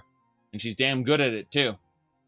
Let's see. That's why Minecraft is now in Smash popularity. Yeah. All right. Let me see here. You want to know about Minecraft in Smash? Let me see. I think we had some information about that here. Should be right here. Yeah, I found it. Do you know what my favorite thing to do is in Smash Brothers? I love building bricks in Minecraft Smash Brothers. Placing bricks in Minecraft Smash Brothers is the most fun you can have while playing a Switch. Do you know? Yes. There you go. All right, let's see here. Ooh. He said it's not untrue. You have 500 hours in CS and you've only been matched with one girl. Oh, yes. But my point is more or less that it's true that most women who play games have a tendency to play the games that E3 listed, but you have simultaneously you have to understand that E3 is a celebration of, you know, like we're big serious gamers and we love our Call of Duty and CS:GO and so on and so forth, and it's like, well, women play these games. They need to get back in the kitchen. Like, what? That's like, they aren't allowed to play Call of Duty and stuff. You see, the way the article was phrased, pissed off people. What's much worse than a lie is an inconvenient truth, especially one that undermines your position. And let's be honest, we all think our position is true. You knew the parent of a 14-year-old girl was really good at Call of Duty? Well, yeah. I mean, my friend's little sister is good at Valorant, or what good Valorant does anyone these days. But you just have to shrug and go, okay. I mean, for every one standout person, statistics tell us that we're all fucked because our favorite things aren't popular. Elder Scrolls, like specifically like Daggerfall, who plays this? Who plays Daggerfall? Let me see here. Yeah, Daggerfall's like extremely popular. Okay? Like we're fucked, okay? That's really what it comes down to. There you go.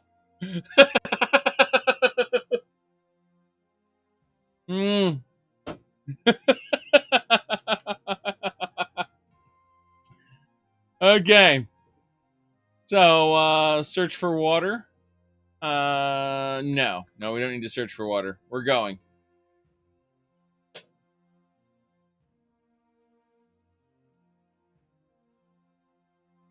Yeah.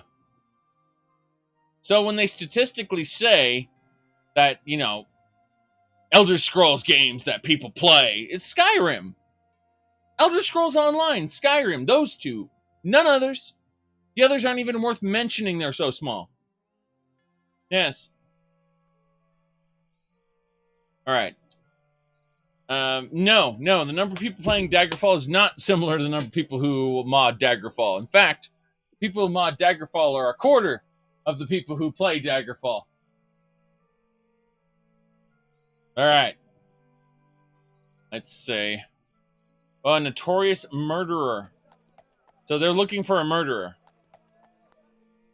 May RK bless your journey. Oh, we got an RK priestess here. Very nice. Very nice. We're leaving now. Goodbye.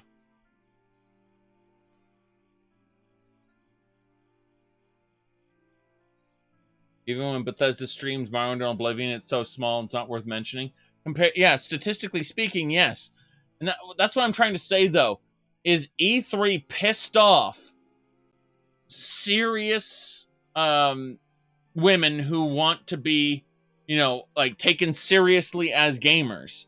Isn't that an oxymoron? Being taken seriously as a gamer.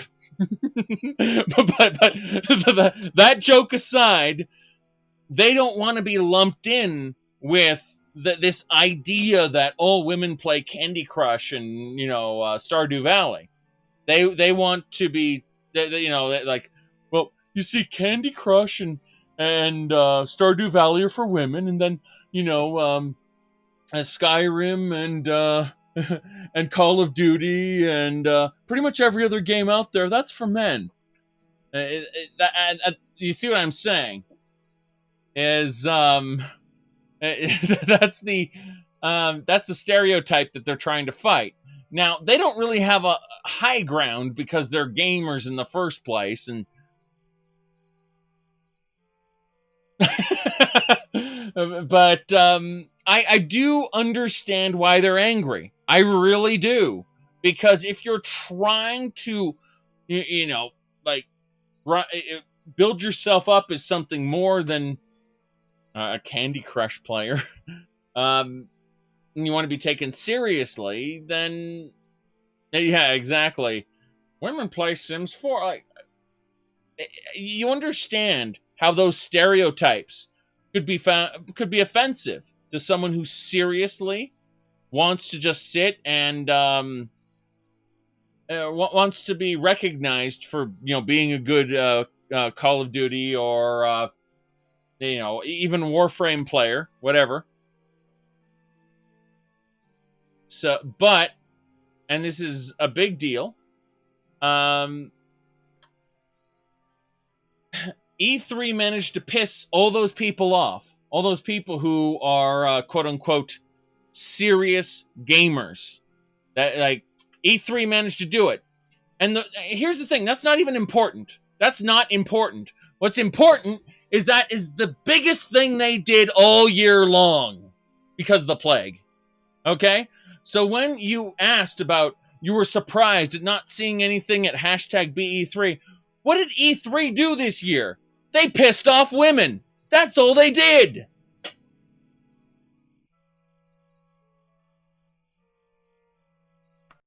All right, we're going.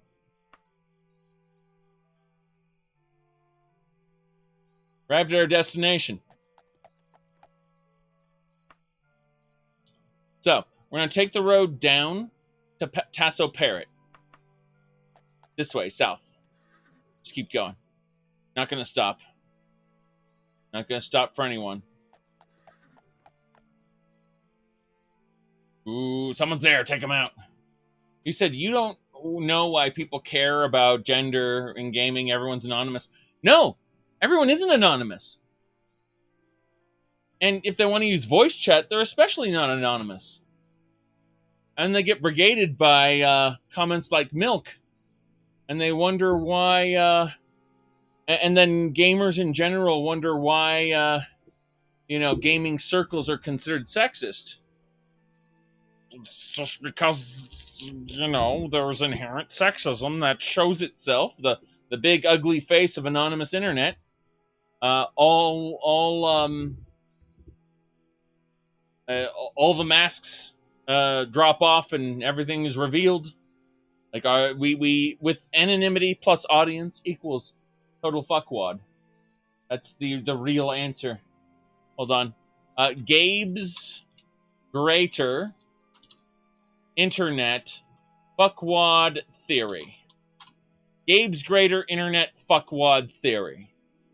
Here it is. Yes, well, MMOs are exempt from that because they're a social space. They aren't a competitive online space. And there we go. All right, so Unreal Tournament 2004 leads to incontrovertible proof of John Gabriel's greater internet fuckwad theory. Normal person plus anonymity plus audience equals total fuckwad. Yes, Unreal Tournament 2004 had built-in voice chat. This was, in 2004, this was a big deal, having built-in voice chat. And this is where we absolutely gained incontrovertible proof that normal person plus anonymity plus audience equaled total fuckwad. Yes.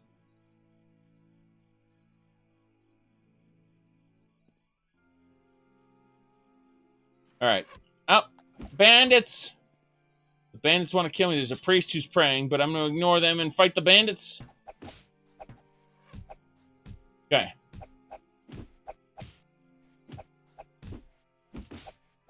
But yes, MMOs are more a social space than they are a serious competitive game. Now, if you really want to do some statistics, find out, because if you're talking about, when you're talking about your guild leader, let me ask you something. Are they a PvP guild? And like, look at the arena teams, the top arena teams, and let me ask you what the gender split is on those. and you'll probably find out that it's pretty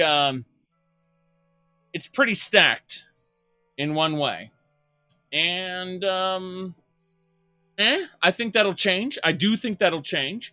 But those who are working to change it right now are pissed at E3 and other people who, you know, remind us of statistics that show that most people play casual games and don't want, you know, more difficult or more serious games.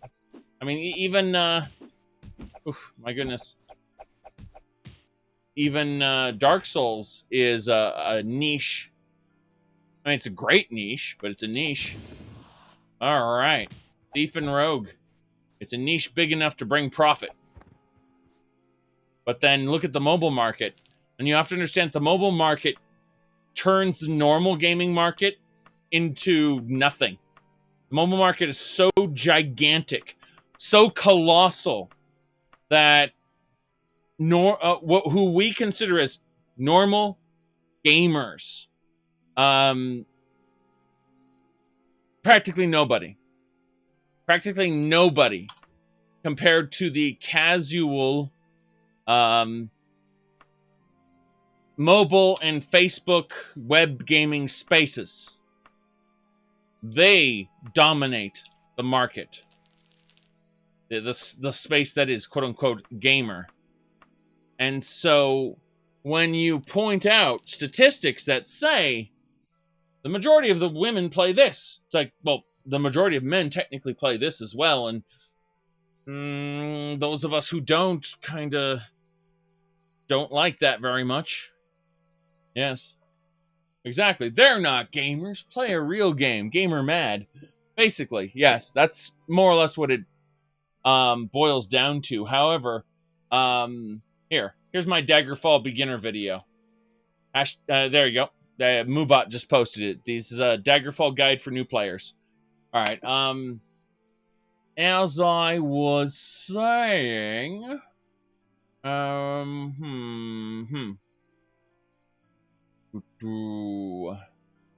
yes. He said, to be fair, everyone gets insulted by 12-year-old edgelords. Of course. But that is the kind of thing they're fighting. Anyway, here you go. Map. And we got a new laboratory. I'm pretty sure I've already been to that laboratory, believe it or not. This priestess chose not to aid me in this fight. Kind of annoying. Yes. You can't imagine anyone buying gyms in a mobile game. Well, they do. And it's not even a large percentage. About 80% of the players don't buy anything in the games. But they're playing the games regardless. Does that make them not a valid player of the game? Certainly not. Okay. Yes. So, here we go. Now, I used to get insulted back when I was playing Unreal Tournament 2004. People would, they get angry because I'd kick their ass. So, yeah. They would leave an insult and quit the game. I still remember pissing someone off in Overwatch. Here we go. Want to see me being real petty online? Like this is me being the most petty ever. I was drunk at the time. Okay, I was drunk. Okay, but let's let me find it here. Hold on. I have video evidence of this, of me being petty online. Here we go. I'm grabbing the video right now. Hold on. I'm pulling it up right now. It's called "You Deserve to Lose." I'm trying to find it. There it is. Okay. This is me being extremely petty in Overwatch, drunk. Okay? Yes. So, here we go. Gonna pull this up. Full screen. This was back when I just, yes, TF2 with waifus. That's what I called this. Zarya. I'm bad with Zarya, but why not try to get better? The quick play is the best place to do that, I guess. Would piss off people to no end, but hey, whatever, you know what I mean? Everybody has to get good somewhere. I actually gave up on winning, like when I switched to tank. The Roadhog ran in without support. I'm not hitting my ult this time. This guy, you guys deserve to lose. Dude, we gave up. Yeah. Oh. Like a long ass time ago. You deserve to lose. Lol. What is this meta everybody speaks of? Momoko. In a video game, the meta is when you have a strategy that works. It's proven to work. Everyone knows it works, and therefore they're going to use it. And that's the concept of the meta. It's the strategy that just plain works. Yep. Wait, we have someone on the point. Yeah, yeah. And I technically got it working, I mean. Oh, I'm gonna die. Yep. Monkey. Monkey funky. Funky. Yep. Yep. I don't know how the Torbjorn is working right now. Yep. Wait, are we actually going to win? Yes. We actually won. Yep, we certainly deserved to lose, didn't we? Look, Enigma. Lol de lol lol lol. Troll de lol lol lol lol lol. Look, Enigma. Troll lol lol lol lol lol. Look, Enigma. Lol lol lol lol. Troll lol lol lol lol lol. Troll lol lol lol lol lol.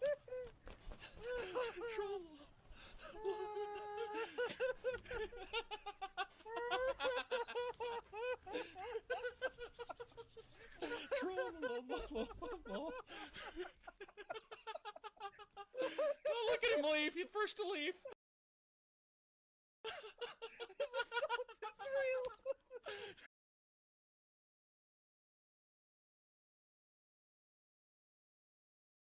Yep. So, yeah, that was me drunk and petty in a video game. All right. So, yeah. Okay.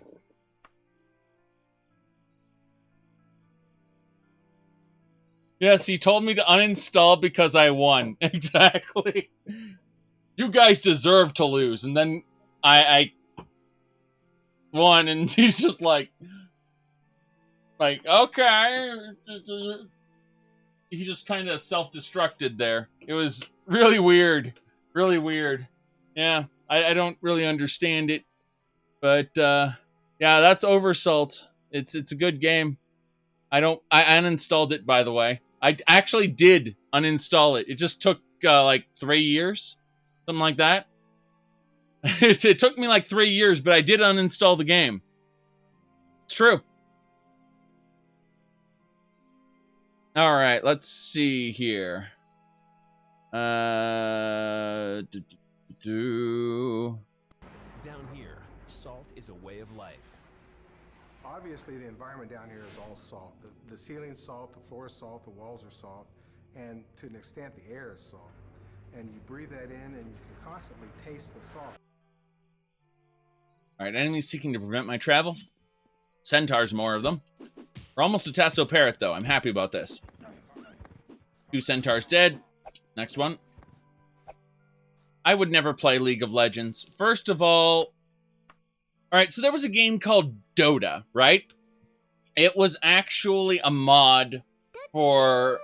Oh, Dravi, thanks for subscribing. Okay, let me continue. So, I played lots of Warcraft 3 custom maps. I liked these this variation of Warcraft 3 custom maps called Hero Arenas, right? And there was just one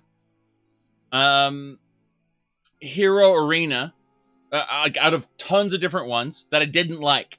And it was called Defense of the Ancients, aka Dota, right? So the only Hero Arena that I didn't like became its own genre of games. All the others were ignored and pushed aside. Just the one I didn't like is the one that became popular.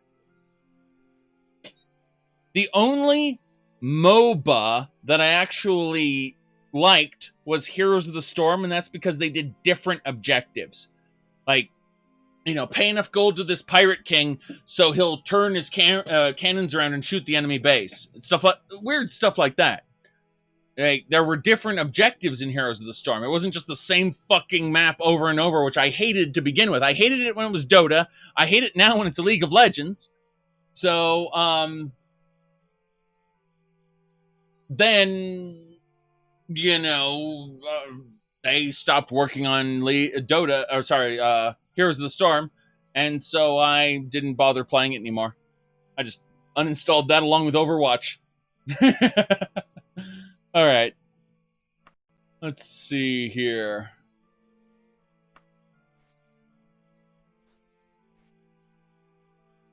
Daedric Boots. Dwarven Pauldron. Yes. Very good. Heroes of the Storm was amazing until they moved the devs. I don't remember them moving devs, but I believe it.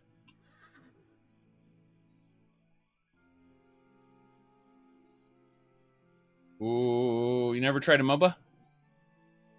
There are a lot of MOBAs I like in concept, but then in execution I don't. Hey, what was that one game? Paladins, I believe it was called. Paladins, yes. I like that in concept. I just can't really stand it in execution. Now, some people will look at, you know, something like this, and they will ask themselves a very simple question. What's a paladin? And I don't really have an answer for that. I really don't. Okay, so. However, Paladins had something that none of these other games had. They had this tank, and he had a shield. He had big, beefy armor, okay? And he had a shield, and they had a flamethrower, right? And if you used your taunt at just the right time, it would go, and you thought you were the sexiest one around. Then Fernando arrived. Yeah, something like that. And it was just, yeah, I love this game. All right.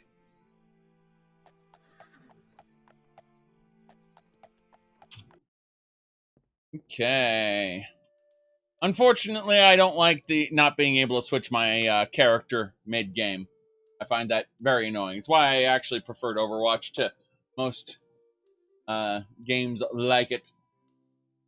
But the counter picks and the what was it called? It wasn't counter picks. It was the ban list, not a ban list. Come on, looking for it. Look at drafting, where you ban a different hero that you don't want to fight.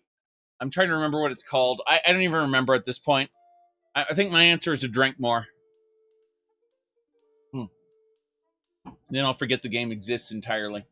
All right. Let's go ahead and have a chit-chat with draft pick. Yes, thank you. Draft pick. That's it. Yes. All right. We need some Somerset wine. Then we need some jambalaya. Then we need a room for the night. Hold on. Do we actually need a room for the night? Or we're not even going to sleep there. We're not even going to sleep there. Are we tired from lack of sleep? Yes, we're tired from lack of sleep. We don't care. We don't care, okay?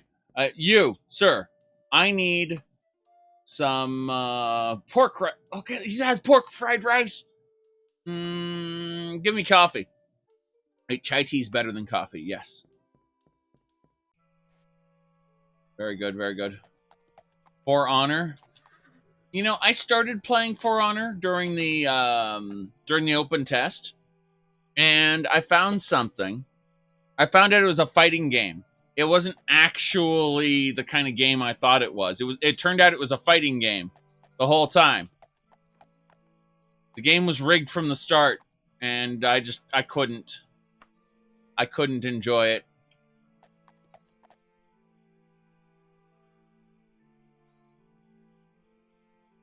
that south? Giant! The giant's coming into town! The giants and bears, they're hiding. They're hiding. They knew. How'd they come from in town? What even happened here? All right.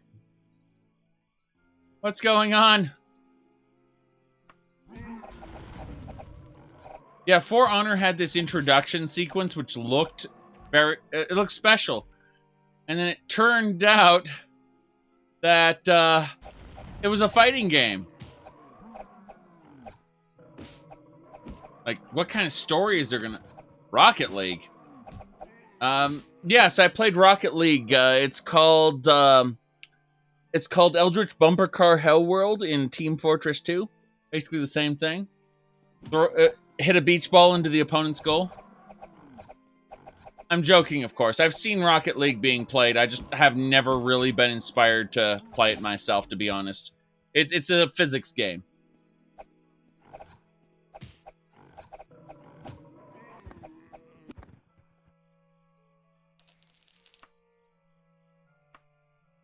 But yeah, the Team Fortress 2's Rocket League is a carball mod for yes. How about Battletoads?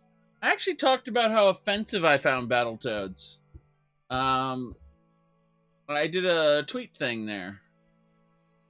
Right, let's see here. Okay, so let's look at my Twitter tweets really quick.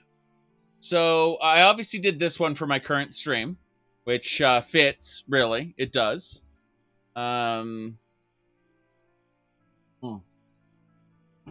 But let's see. Going down the list here. Oh, this was a good one. I remember that. The clans meet in secret and plot to control all of mankind.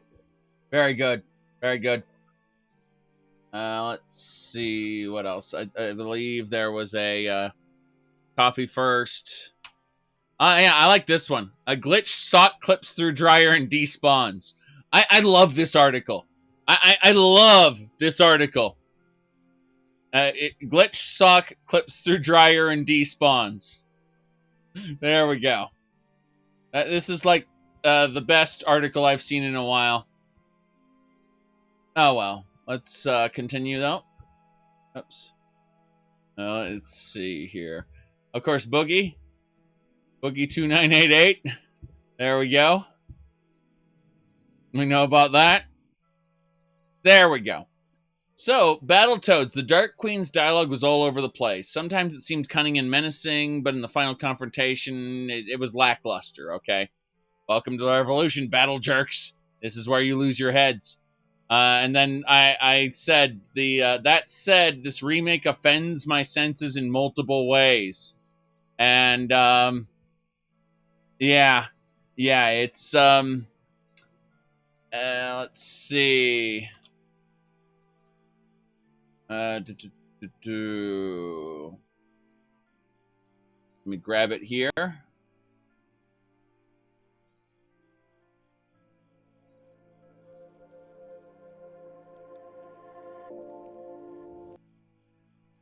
Hold on.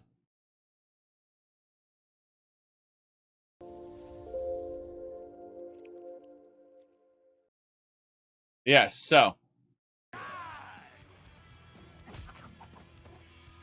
Battletoads. Nice. Okay, so. I'm just looking at this like, oh my god. Oh, yeah. Here we go. That's the scene. That's the scene. Okay. Stay calm. You're a queen. You're unflappable.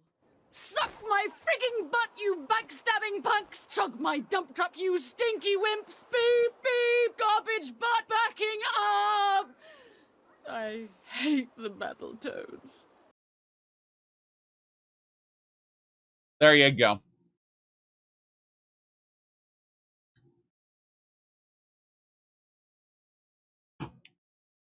There you go.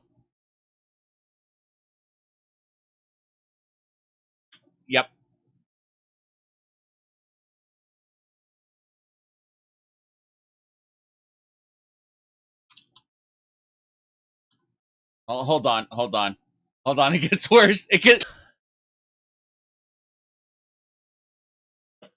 Battletoads game, the original, was kind of difficult. And I found it was actually fun in its difficulty. But if you played it multiplayer, you were just going to get pissed off. But the 90s cartoons turned into what you saw afterward, which was even worse. Like, it was bad in the 90s, and it's worse now. That's my point. Oh my. I mean, if we want a good series, from the 90s, most of the stuff was outsourced to different countries and then dubbed back in the United States, which is weird. Hey, anyone remember Mighty Max?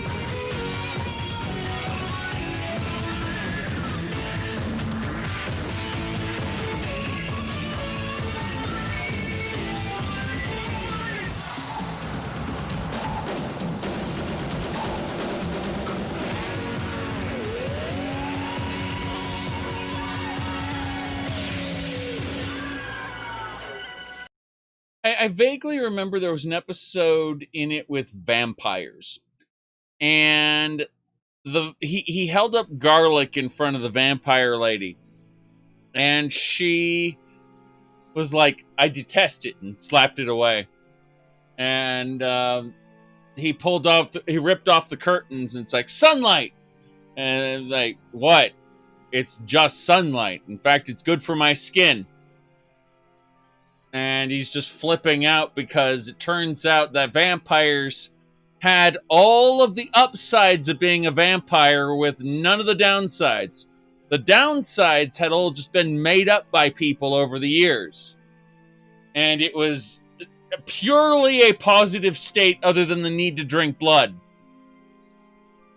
Like, as far as superpowers go, there were no inherent weaknesses other than, stab them and kill them, burn them, so on,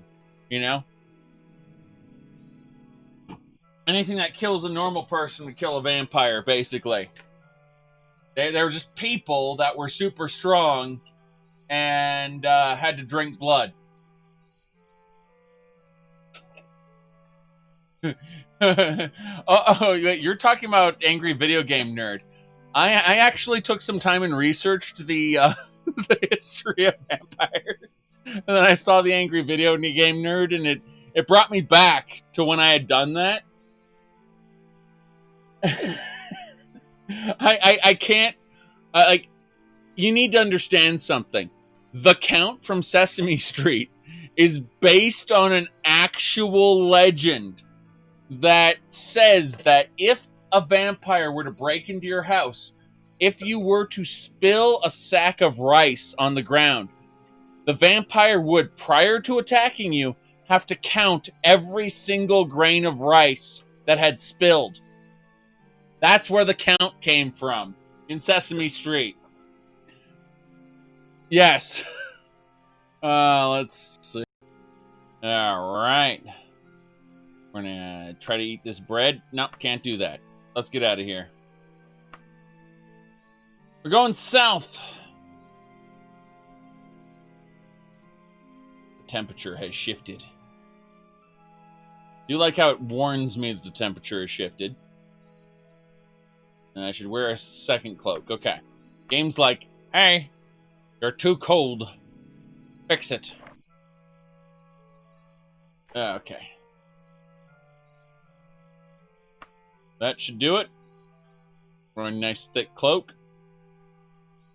Proceeding south. Our goal is... We've arrived at Tasso Parrot, but the city is closed. Thankfully, we don't care about that, because as long as we avoid any guard patrols, we just climb the city walls, no problem. And here we are at Tasso Parrot. You're going to climb down. Very good, very good. That'll do. Maybe break into a shop before anyone knows we're in town. Does not unlock. Well, that's unfortunate. Let's go to the precious stone shop. Robbing the jewelry store. Is the jewelry store even required to keep this town functioning? I don't think it is. Is this texture stretched? Is this a stretched texture? I think it is. I think it is. Very good. Oh no. Oh no. Kamer's been racist against those Argonians. You know, one of my best Elder Kings runs, I mentioned this a bunch of times. I played Elder Kings a few times. It's the Crusader Kings 2 mod that recreates Tamriel. It is the best version of Tamriel you will ever find, by the way. Anyway, in the Crusader Kings 2, in Elder Kings, I played as the Lord of House Dress. And I started a war with the Argonians to reclaim some territory that they may have taken before I started playing the game. Either way, it ended up becoming a holy war against the Hist worshippers. And so, because before I had started this war, but House Dress are the Dunmer great house that enslaves Argonians, basically, and ships them up to Vardenfell, where they get sold. Either way, I ended up getting screwed by all of the different houses when I declared war. All the different Argonian tribes. They all united against me. I thought, I'm going to die. What am I going to do against all these Argonians? Well, it turns out, before I had done any of that, I had actually done the pilgrimage of the Seven Graces, meaning that I was a good standing member of the Tribunal Temple. And Amalexia, having heard that a member in good standing, Lord of House Dress, needed to fight some Argonians, she sent 2,000 Daedra down to help me. And we defeated the Argonians, and it was a good day all around. Anyway, so when we're talking about racism against Argonians, yeah, I've done that. But not today, because we're playing as an Argonian. Fuck off, Kamer. We need the undeniable access Jade. Very good. Damn it. Undeniable access Jade. Try it again. Very good. Adding racism to VIO. You should. You really should. You really should. Wait, you never heard of Elder Kings before? It's the best version of Tamriel ever made. Yes. Let's see.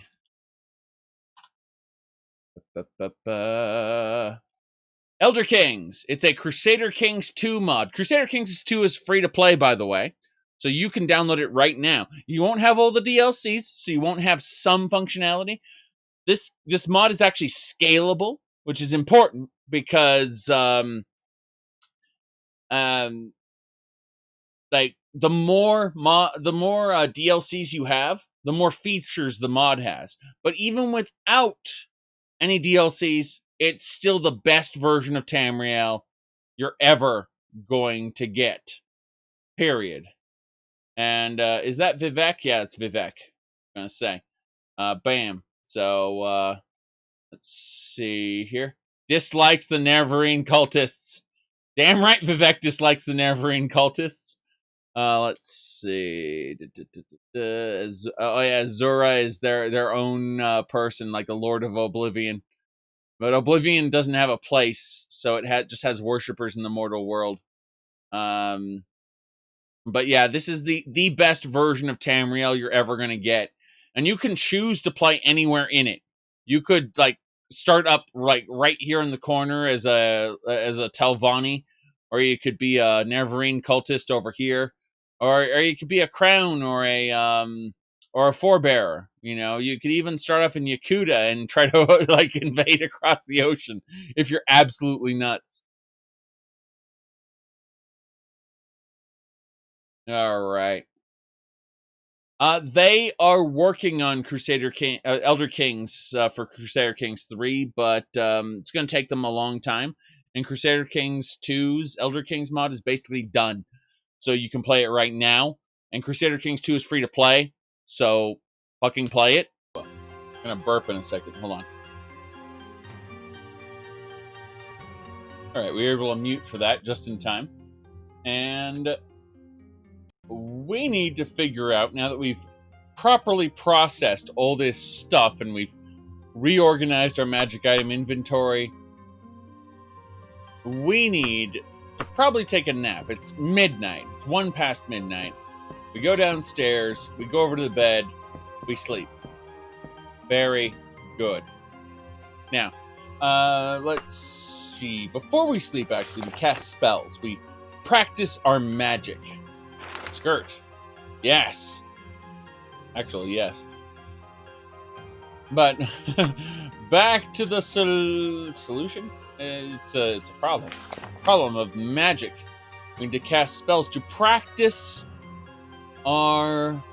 Yeah, just practice our magic. So we're going to go with jump, levitate, light, orc strength, slow falling, and buoyancy. Then stamina. It's going to take us like 9 hours to sleep. Until 11 o'clock, all the places don't open, so it's no big deal. Yeah, it's 9:05. Our lockpicking skill just went up. I don't know how that happened. We're going to run back to the entrance of the home and make sure that our thumbnail for our save file, We Are Home, is properly the statue of the naked lady. Now we leave. It is hot. Thus, we switch to our travel gear.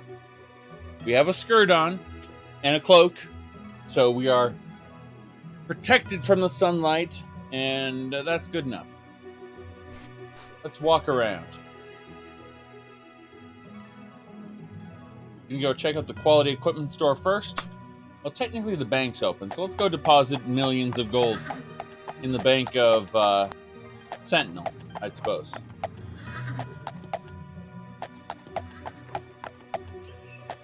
I didn't rob a Sentinel store. I did nothing of the sort. Nothing of the sort, I say. As I go, I try to sidestep really fast, and I realize that the immersion mod has actually slowed down the horse going left and right. You can go forward really quickly, but going left and right is slow. Why is that? Because the author of the immersion mod understands how horses run. Thank God. Now, let's go up.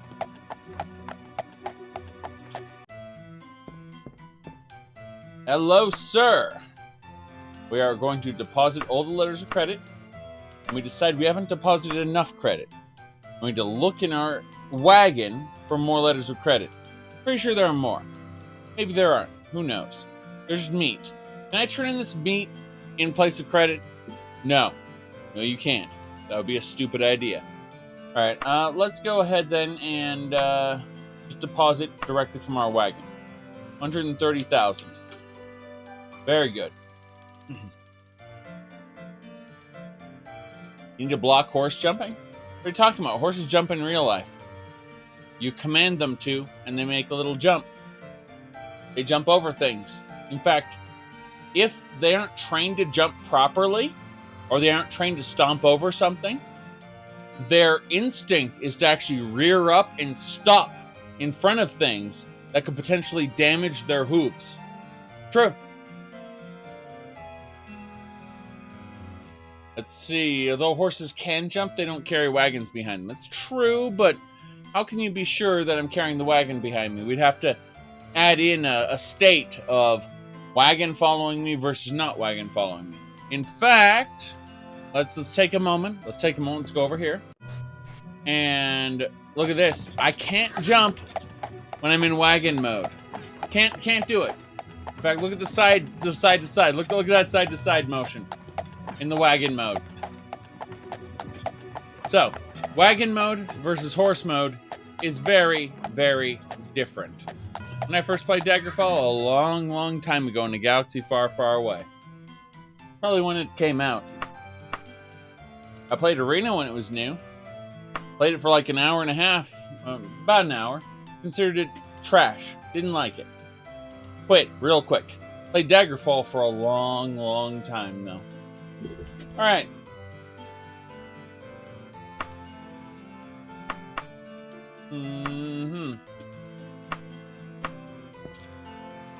Banking. Is that 60,000? No, it's just 6,000. Okay. That's better. 6,000 gold can be in my wagon. No problem. I have 4.7 million gold in the Bank of Sentinel. That's good. I was kind of scared about that. Nothing to be scared about, I suppose. We're going down to try to see what's in the pawn shop. Hello, pawn shop. Practical, laid out. Good. Bandage for me. I lack the gold. Oh, no.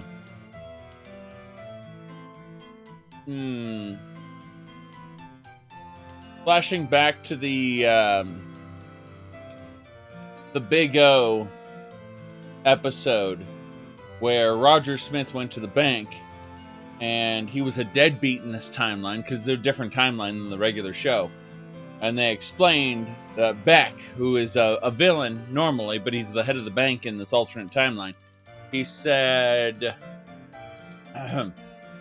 something along the lines of, if you had even a single penny in our bank, we would treat you as an honored customer. But we know that you have no money at all invested with us, so you can leave. All right, let's go ahead and sell to this guy here. Very good.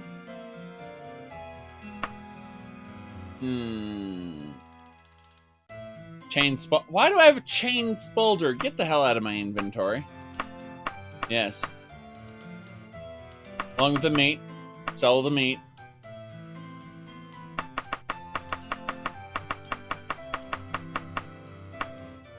There will never be a Big O Season 3? Of course there won't be. But honestly, after Big O Season 2, did you really want a Season 3? Season 1 was beautiful. But, Season 1 was beautiful. Did you really want another Big O after Season 2? After how that ended? Everyone is playing their roles on the stage, and above there are stage lights. What? What? No, I don't want any more of this. This can die. Alright.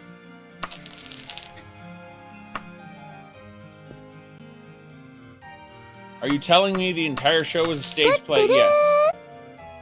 Alright. Let's see. I don't know how to pronounce that, so thank you for subscribing. And,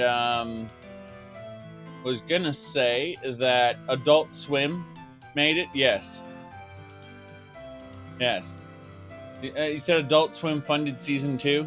Well, that's unfortunate because I don't think Adult Swim is responsible for the direction it went in. I think that Adult Swim should have probably taken a more proactive role, maybe. Because I don't think the people at Adult Swim are cuckoo for Cocoa Puffs. They just tend to throw money at people who are insane and then let them do whatever they want. And I think Big O was a symptom of that problem, of them just tossing money. Yeah. And, just all of the history of everyone losing their memories and everything. It all boiled down to, this is a stage play. Thanks.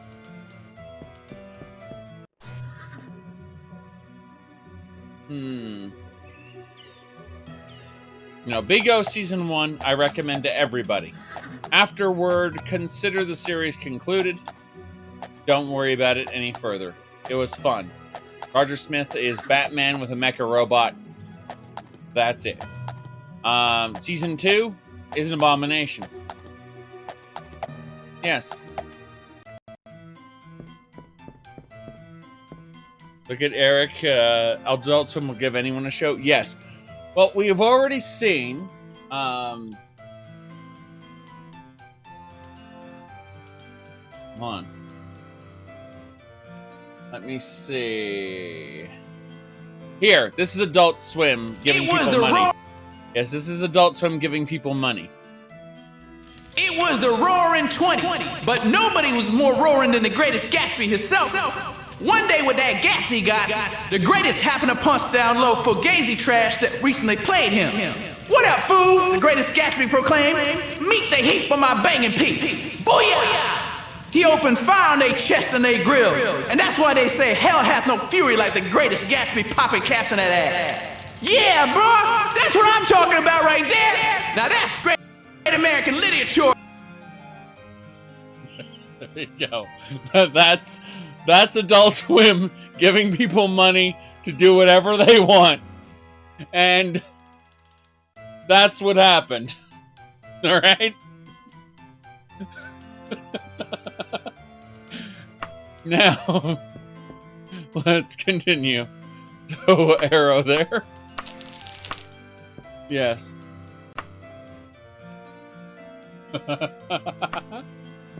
Alright. I need to go to the Mages Guild. Mages Guild? Fighters Guild. Technically, we'll go to the Mages Guild that way. Can't be worse than the Squidbillies. Oh no. Oh no, I ran someone over. The guards are gonna be after me. Or yow! The guards are gonna be chasing me down. They're gonna be going halt, halt, halt. But I'm gonna keep jumping. I'm gonna jump forever. It wasn't me. It wasn't me. I didn't do it. I didn't do it. Alright. A loyal member of the Fighters Guild. Honored, sir. What is your wish? Any news? Oh, apparently Ephesus has a new ruler. Tircrum. Tircum. Literally Tircum. Okay, then. Yes, well, she's the chief. She's the leader of it. Which is extra insane. It's not as bad as the Heart She Holler, if you look that up. That's insane. Alright. Ooh.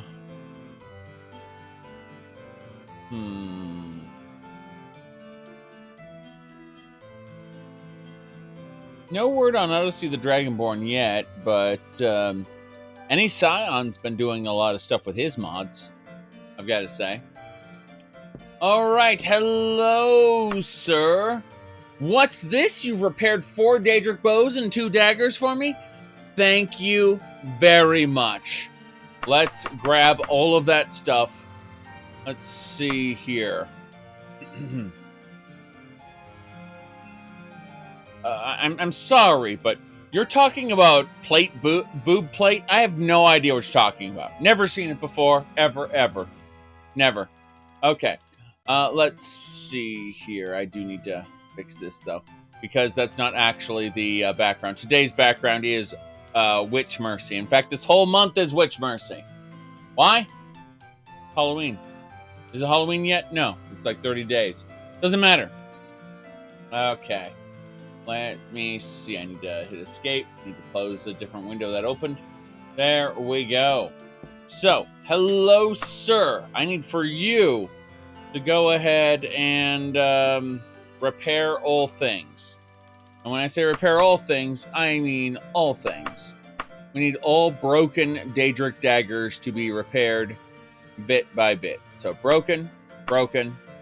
Actually, let's start off with the bows. Any broken bows? We need to fix broken bows first. Battered bow. Fine, battered bow it is. I don't have any broken bows, apparently. As insane as that sounds.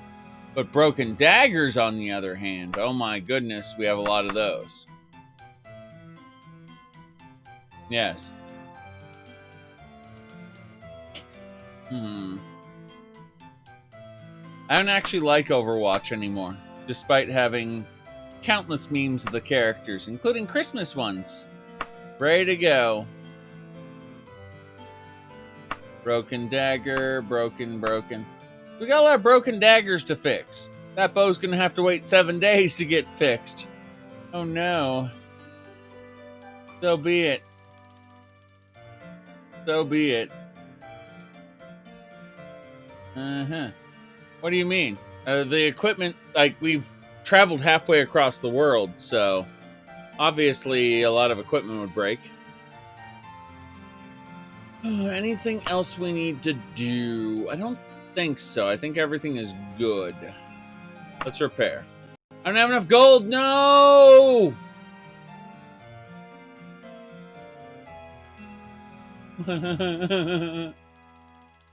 Okay. So, that's an issue. We need to go to the bank. We need to get a letter of credit for 100,000, which we'll do. We'll gladly do that. The bank will love it because they'll take 10% off the top. 2%? I don't even know. You can have 10% bank.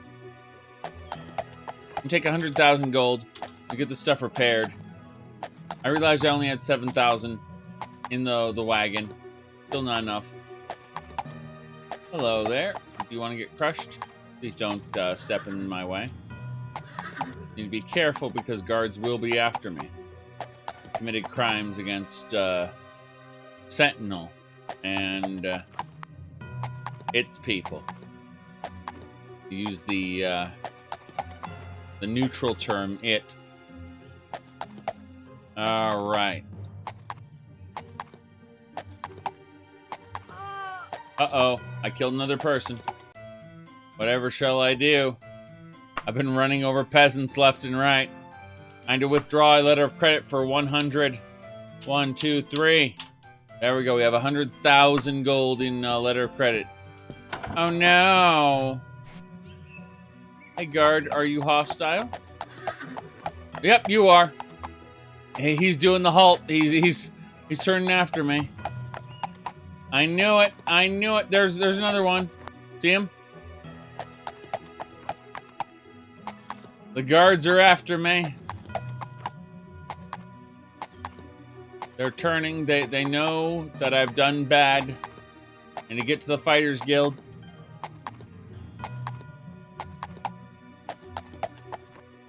Are you earning your reputation test of parrot? No, they haven't identified me yet. I'm revered. Here's the thing. Once they walk up to you and they hit you with their weapon, then your reputation immediately gets damaged, and then it'll ask you, do you want to surrender to the guards, yes or no? And they'll do a kind of strike with their weapon, and then once it connects, you will have to determine whether or not you want to go to court or not. If you surrender to the guards, you go to court, you get the opportunity to plead guilty or innocent. Then you have to, if you choose innocent, you have to use streetwise to lie or etiquette to debate your innocence. And then, based on a skill check and some luck, you will either have to go to prison or be let free. Yes. Alright, so now that we have 100,000 gold ready to go, let's go and get all this fixed. I could have sworn I broken bows in the past, but I don't see any broken bows. I guess I ever fixed them all up. Well, in that case, we need to repair all our broken daggers. That is a decent amount of broken daggers. There we go. 1,000. Sure.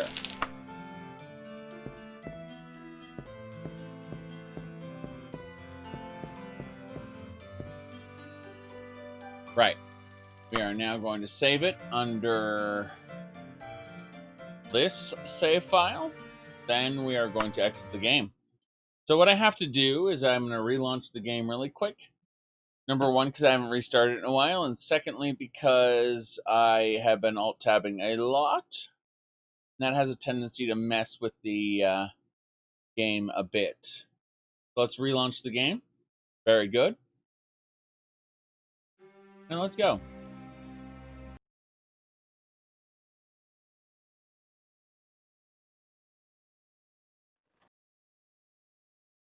Perfect.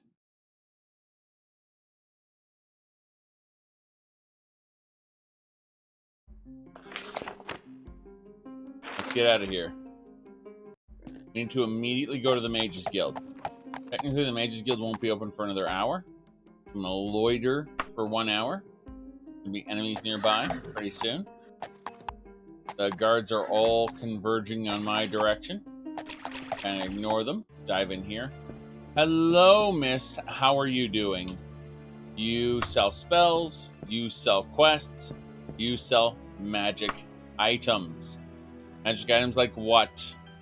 A katana that increases your attack speed. Do not want.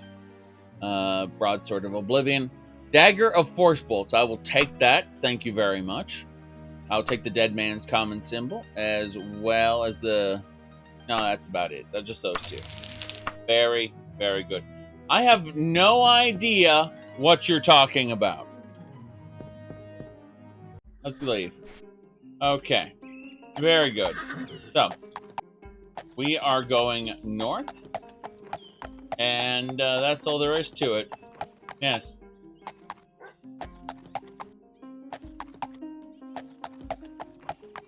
We have some things to do, but we're not going to do them here in this kingdom. We are going to go out. Looks like... Hello, Mr. Guard. Did you know I'm wanted on crimes? I'm wondering if he'll chase after me when he sees me. Let's talk to him. Good. Grand to see you, whispers in shadow. Indeed. Any news? Teachers of Mara and the Binders of Arcade were close allies until the incident at a palace. There was an incident in which the teachers of Mara and Arcade became enemies, basically. I love that. Alright. This road leads us north, I believe. So yeah, I'm going to take the road north. I'm going to work our way up here. It's a 6-hour journey north. Let's go. That will do it. Looks like there's a notorious outlaw around who's not me, because I am revered. I'm a good guy, okay? Everyone loves me. I'm not that notorious outlaw. You there, I must speak with you. I'm Sir Zamani. I'm a traveling knight looking for the greatest warriors in all the land. You see, I fought my entire life, and with every battle, I've wanted to die a warrior's death. Please, give me the chance to die with honor. I will fight the knight to the death. Thank you. May our battle be legendary. There's the knight over there. Quickly, equip all the armor. Then, the dagger and the bow. The rest of this stuff gets shoved in the wagon. Don't worry about any of it.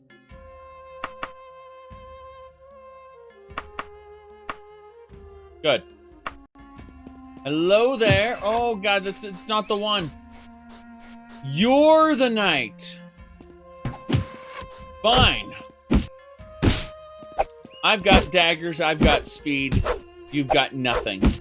You hit me with an arrow, but it's not poison because you're a sissy little knight that, yes, as you strike him down, the knight takes their final breath. With a smile, they pass into the afterlife. Him, there, they. Okay. Rations. Very good. Quickly. Ride the horse away.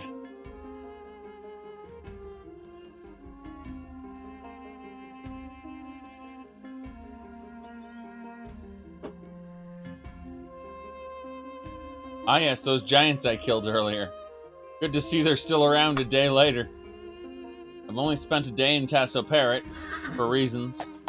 At least I got everything deposited in my house, and that's the important thing. Where's the Order of RK? There's no Order of RK here. Okay, we're leaving.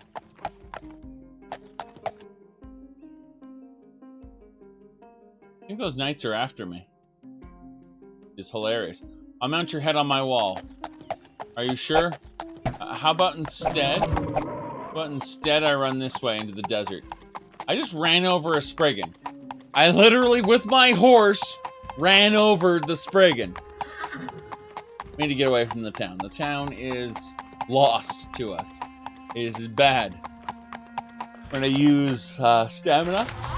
Very good, very good. I'm pretty sure those guards also wanted to hunt us down. I saw them walking around really fast.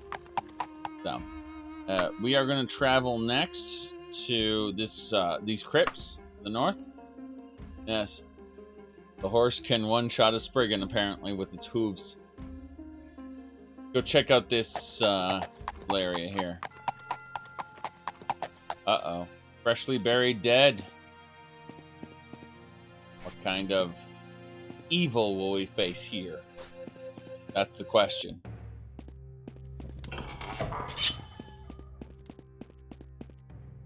Gray doors. Go this one first. Got a skeleton and what looks like either a thief or a spellblade. Possibly a rogue. I don't like the roggles. Oh, it's a burglar. Nice. Gonna say all the people who spell rogue as rouge. Gotta fight those rouges. Hate it when those rouges stun us. Alright, let's see. Mummy wrappings. Nice. Yes.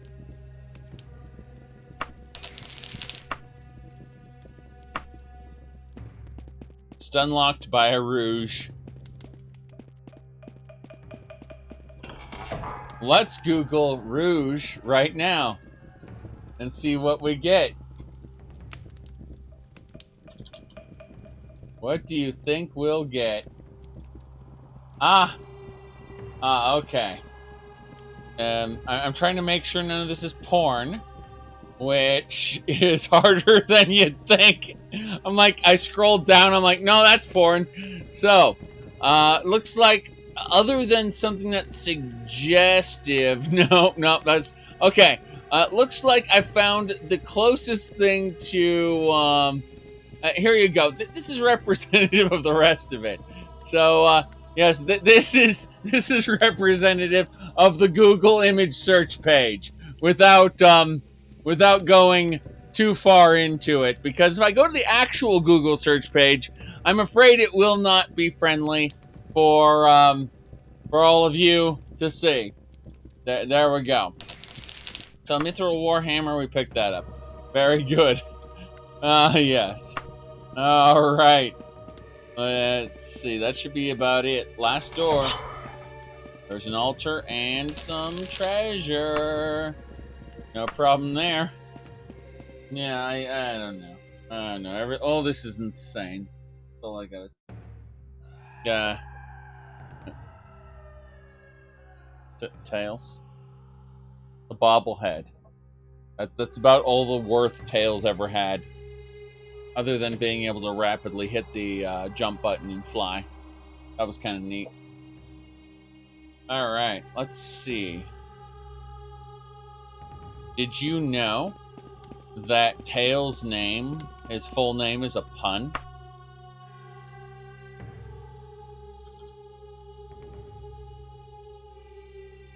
Let's see here. Pulling up the wiki for the Sonics. Let's see. Here we go. So that is Tails miles per hour, aka miles per hour.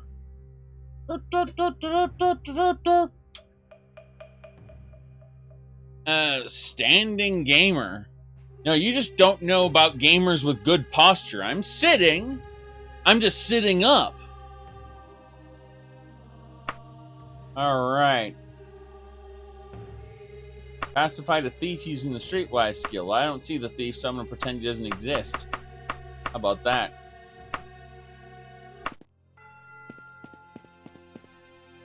Yeah. I'm sitting. Imagine having good posture. That's for nerds. Or people who want to be able to do physical activities after they're done streaming for 9 hours. Oh god. I am going to probably stream for 9 hours. Alright. We need to cut north immediately. We're going to go pretty much straight north. We're going over there. So we're actually going to head over to the Dirty Hedgehog Lodge.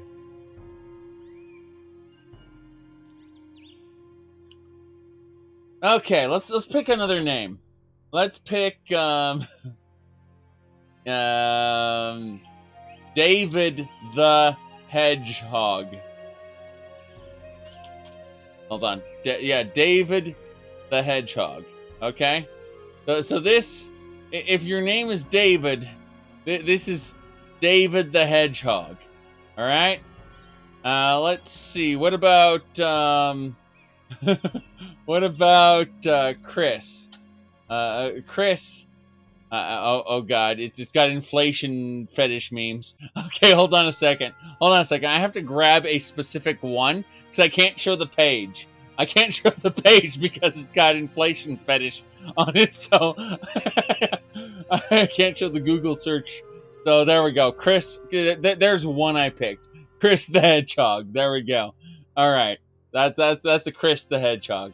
Now, you're Ken Torrens, so I'll just type in Ken the Hedgehog, all right? And we'll see. We got Ken the Hedgehog right here. There we go. There's Ken the Hedgehog. Perfect. All right, there we go. Perfect. All right. Let's continue. We're going north.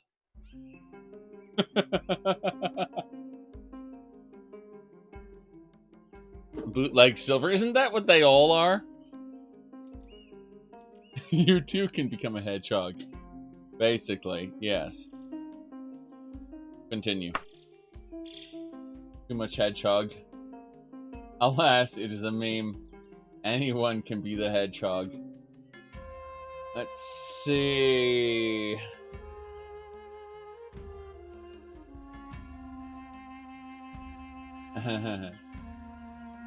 It might be fun for you and me, but it's no fun for the Beatles. All right.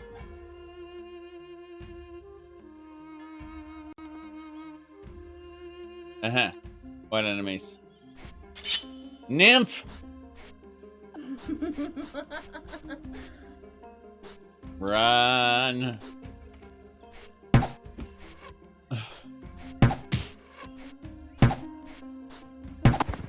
Very good.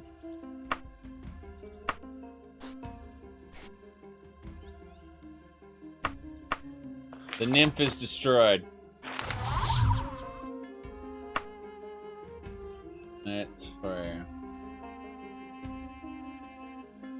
Enemy seeking to prevent your travel. Very good. What's bear and giants? Bears and giants. Okay.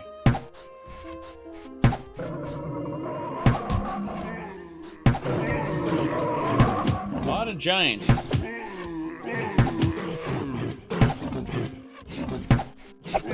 Gonna kind of circle strafe around a bit. And they're all here. Crap, crap, crap, crap. Okay. Dead man attack. Then toxic cloud. Then toxic cloud again. We killed them all. We killed them all. Very good. Bear meat. More bear meat. And food for us. Eat the apples. We ate 2 apples on the way. Let's go.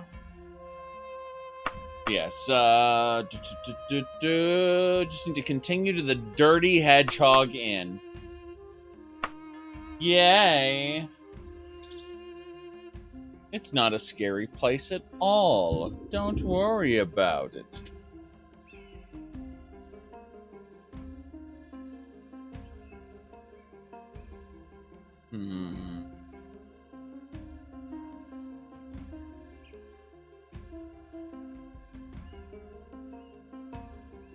Let's see. Hey, I'm looking for an outlaw in this area. I don't know where it is. Okay, RK, bless you. So you worship RK. You worship the correct god.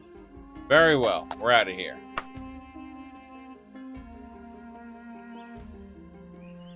Yes, but these items break down and then get destroyed. The items in Morrowind just kind of, oh no, I'm going to have to pay some gold to get them recharged. We have arrived in the Dirty Hedgehog Lodge. We all know about the Dirty Hedgehog. We are going north. When I say north, I actually mean east. We're going east to go north. We need to actually take a moment. Yeah, we're going to take this road going east up to here. Then we're going to take the road all the way north to the port town. I'm going to take the port town. We're going to take the port across the sea to the distant land of Kalimdor, or, you know, Wayrest. One of the two. Doing decently enough.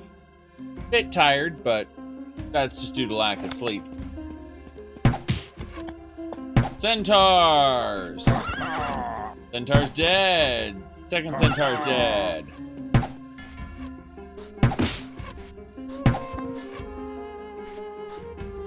Alright. Lich dust. Not the kind of situation where you can just lay down and go to sleep, unfortunately. It's the case of, oh, I'm going to lay down and nothing happens. Yes. One of those lovely situations.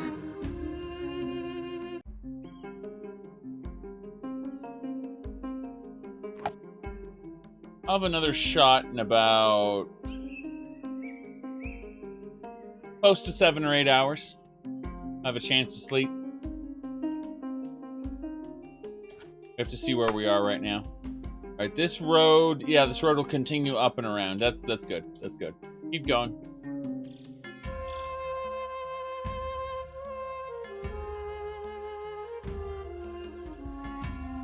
Right. Now we don't need to check the trees. We need to keep going. We need to keep going. Onwards. Forever.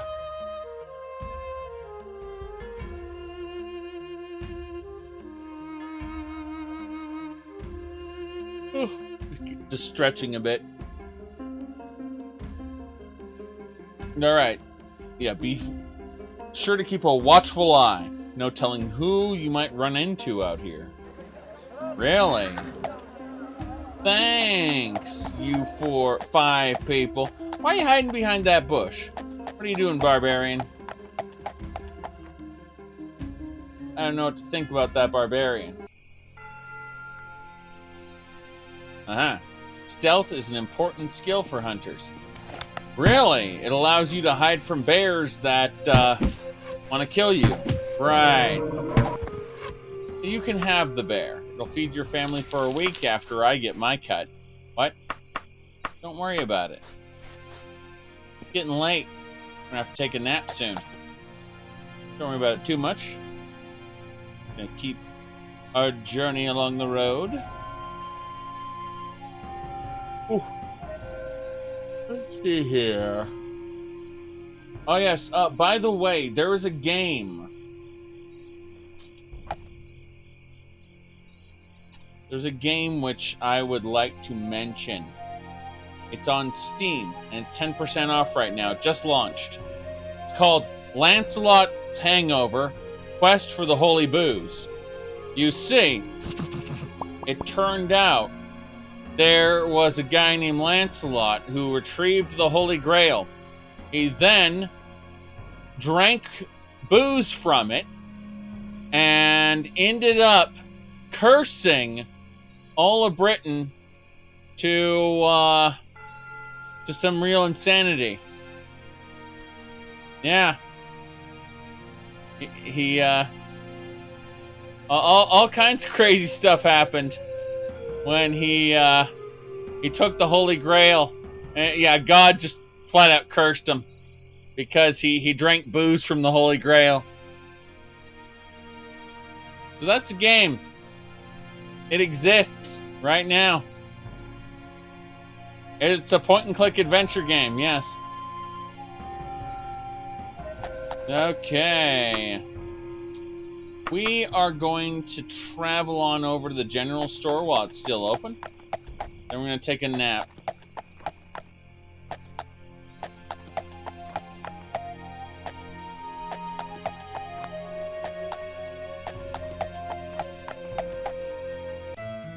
Yep. Salted fish, no problem. I'll take it. Arrows, bandages, it's all here.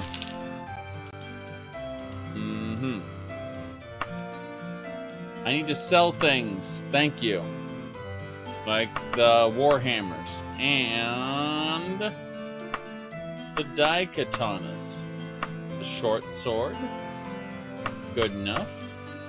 Let's see about selling you the meat. That should do it. 3,000? Sure, I'll take it.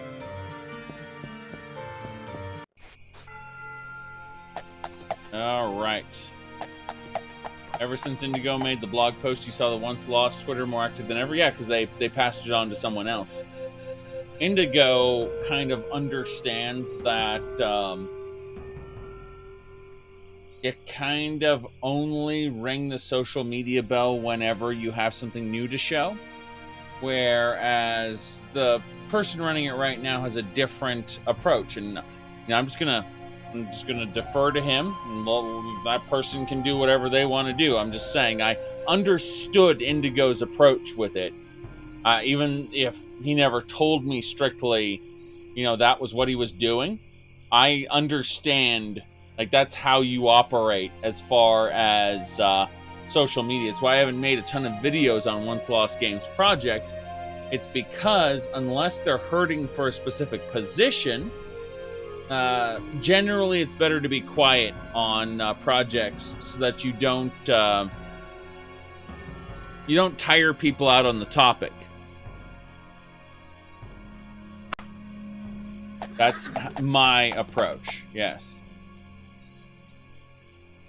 So my and Indigo's approach don't necessarily mesh with the current people running the Twitter project. I'm not going to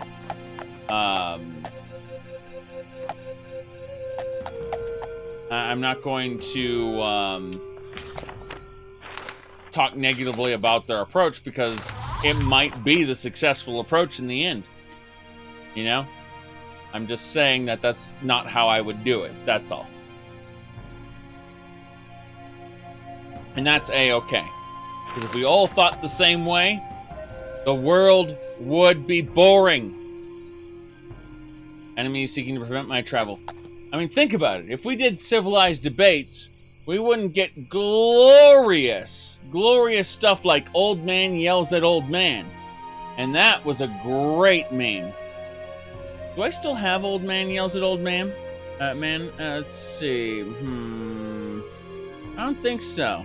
I think I threw that meme away. I mean, I have the Alex Jones meme, which is pretty good. Like, yeah, that was pretty good, I've got to say. But I'm looking for the other one. Hold on. Let's see here. I mean, this one's good too. Let's see. Yeah, I like this one as well. I actually really like this one. So, I'm still looking. Yeah, I'm not seeing anything of relevance, really. Yeah, I think I may have thrown away the old man yells at old man picture, unfortunately. It was the old man yells at Cloud, but it was mirrored, and he was yelling at himself, and it was old man yells at old man. And I can't find it, unfortunately. But I can find various Halloween-related, what is it called? Witch Mercy. Witch Mercy. Witch Mercy. Witch Mercy. Yeah, so we found Witch Mercy, okay? So it's Halloween time, so that's, those are things. But we're gonna just destroy all this stuff. Very good. There we go. Okay. So, yeah, Halloween comes around, there's Witch Mercy. Very good.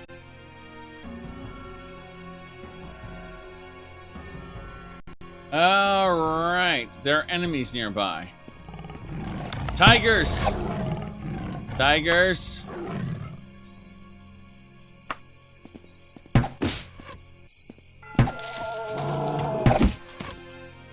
Damn.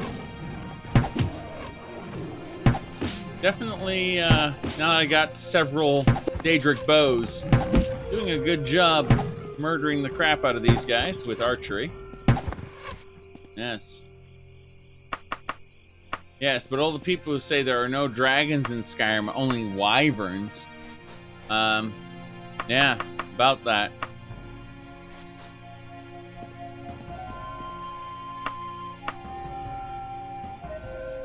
Ooh. Okay, we need to continue north. Let's go north.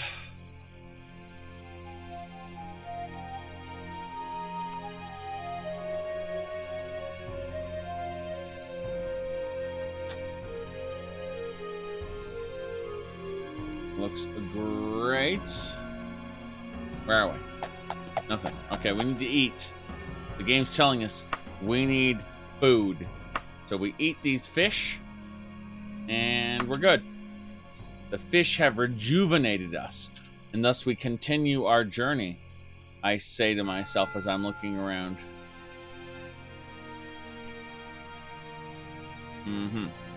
Straight north. You can see the ocean. Oh, I just spun off in a random direction. Okay.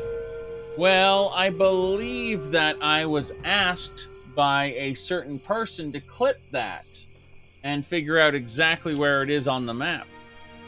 And that was here on the map. Because it helps to have a map. We know that. I made a clip. See what happens. I'm going to go over to my clips. See here, the developer of the Roads and Travel mods asked me to clip that. So I'm going to really quick just look at the clip that I made. Checking it right now.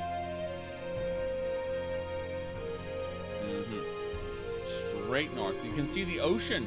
Oh, I just spun off in a random direction. Okay.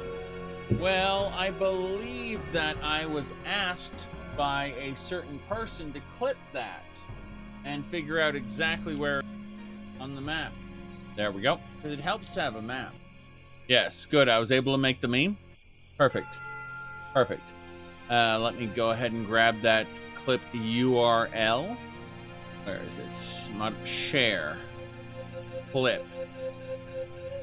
Now I need to give that clip to Hazelnut. There we go. Hazelnut has the clip.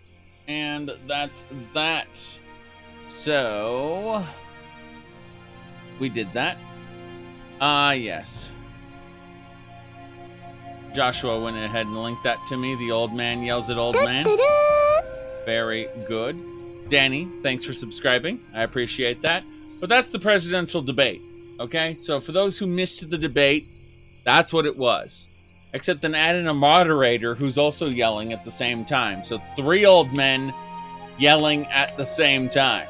Okay? And for anyone who cares about diversity, it was actually 3 white old men yelling at each other. Okay? So we've we've really nailed it down to exactly, you can make your own mental image of it. 3 old white men yelling at each other. Yes.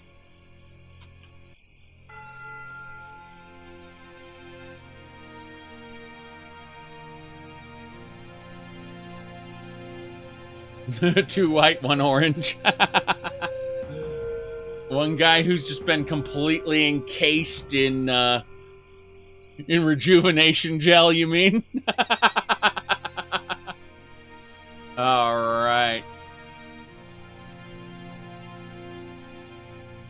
Yes. You're gonna see, he's gonna live to be like 700 years old because of the gel, like the coloring he puts on his face. It turns out it's made from whale oil and children's tears, and it allows him to live forever. Okay, let's see here. We are going to head up north. First and foremost, we're going to continue this way. We're going to go west. Very good, very good.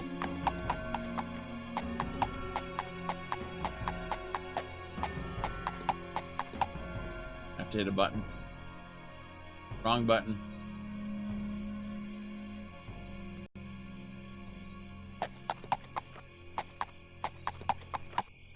Ah, no, that's not the way. This is the way. This is the way. I think I've gone completely off course. Oh well. We'll just go directly there. It's only going to take us 16 minutes to get there. Yes. Enemies! Giants! Come on. That's it. Magic. Force bolt. You're paralyzed. You only have to fight 2 now. All right, we'll hit the next one. Force bolt. That killed him. Very good. Yes. We killed one instantly. The other one's paralyzed. Good. He's dead. Now we'll take our time, get behind him, get our dagger out, and backstab him until he's dead. Very good. They're all dead. Eat the orange. Take the mummy wrapping and the money. Daedra heart, money, arrow. Is that a fish for us to eat? Can't eat the fish yet. Take it. Is that it? All 3 have been looted? I think all 3 have been looted. Check this one over here. Just get... Nope. Money, lich dust, arrow. Good. Let's continue north. We've arrived. Oh god, the road was all the way over there. I had peeled off that far from the road.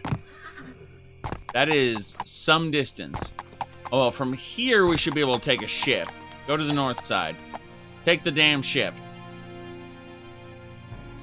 Good enough. We can see the ocean from here. Pretty sure this is a port town. I'm gonna ask the game to take me to Way Rest. How long is it gonna take? 36 days? 20 days? 17 days. Okay. Let's do it. 17-day travel. The road is safer. Yes, 95% chance to avoid regular encounter. 0% extra chance to avoid a Warm Ashes encounter. The Warm Ashes is good because it makes the game harder, and that's fine. Let's see here. Anything else? Nah. Plenty of fish in the desert, yes.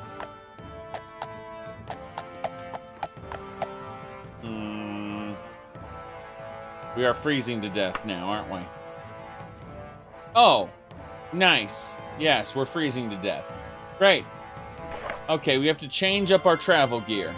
First and foremost, we need to eat all this food. All the food, yes. Okay, next we need to see about cloaks. We got a new cloak. Yeah, unequip that. Equip the new cloak. Is there another? Yeah, that's a used cloak. We're going to throw that away because it's got holes in it and everything. We're going to go grab a new cloak from our list here. There's a new cloak. Okay. Grab both of those, add it to the list. Very good. Now we have one more thing we need to grab, and that's a heavy coat. Not this heavy coat because it's used, meaning it has holes in it. It's not that warm. This one, on the other hand, is well done. I noticed that I'm wearing a skirt, which is great for most times, but there we go. Nice pants. Pants are important. Let's go ahead and now figure out where we're going to go to the capital, obviously. In the meantime, let's visit the Mages Guild. That should be fine. Wait, hold on. Is there any information about the current political information? Oh, okay. Any person from Daggerfall will be prosecuted to the fullest extent of the law, King Edward. Oh, God. Oh, God. They are not liking the Daggerfall people. Just any person from this location will be prosecuted.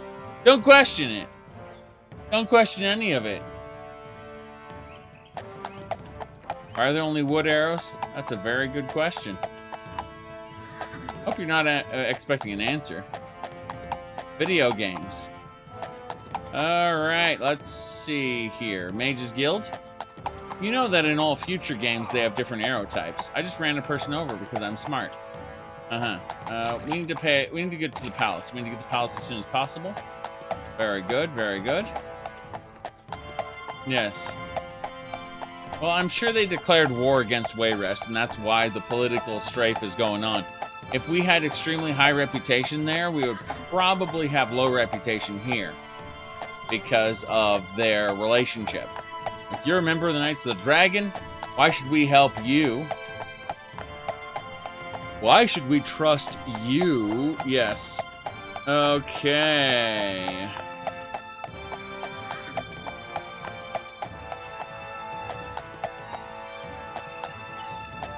Yep, you're not from the area, so you don't care. Exactly.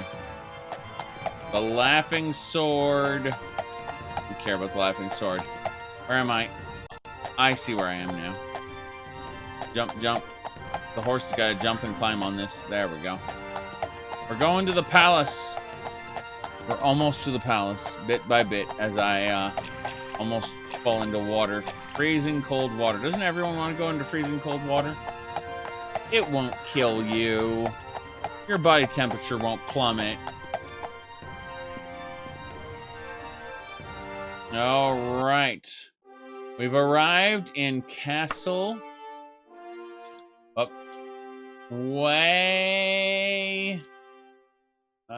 Rest. Yes. Hello, sir. Well met, stranger. Any news? The Royal Guard is now enemies of Akatosh. Very good. Very good. Let's talk to the Dunmer. Hello, Princess. Princess Morgaya is the best girl of Daggerfall. Yes, I'm happy to see you. Damn right you are. Any news? Blork is the Count of Aesway. Okay. What about you, Baron Zaya? I have an amulet that is very precious to me. It's been handed down from generation to generation. Knowing this, a small pack of orcish bandits have stolen it and are holding it for ransom. I have no intention of rewarding them for this outrage. I will pay the full amount of the ransom to you if you go to their hideout and get it back. Will you? Yes. All right, so Castle Coppersley is where they're holding it. Very good. Let's go ahead and hit recall there. Yes. I mean, King Edwir once asked me to retrieve a bra on another playthrough. He specifically said that this brazier was precious to him and that he needed it back. It was a formal brazier, too.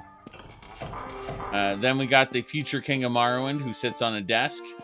And we got this girl who I don't know what her deal is, but she doesn't have very much of a deal, I imagine. Also, the legal heir, keep this in mind. Keep in mind that she is not the heiress.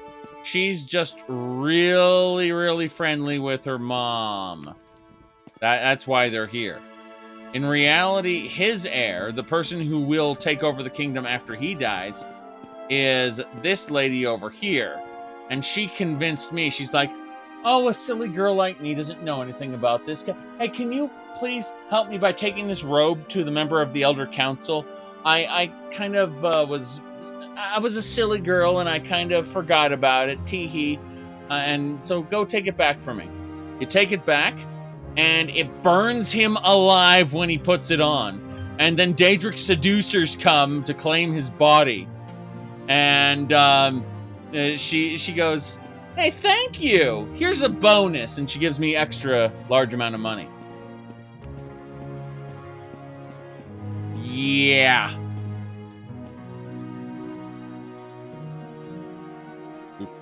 Baron Zaya is the queen. Morgaya is the princess. The Baron Zaya's child.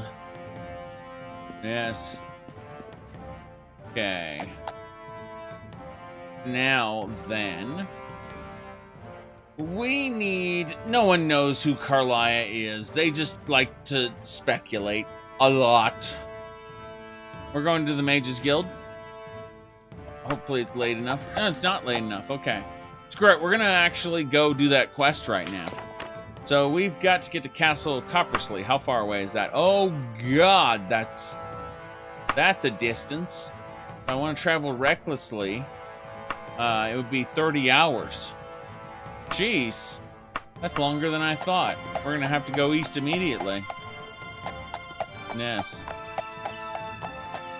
I mean, it's very possible that she's a descendant of Baron Zaya. People look at her eyes and say her eyes are special. And that's why. Yes.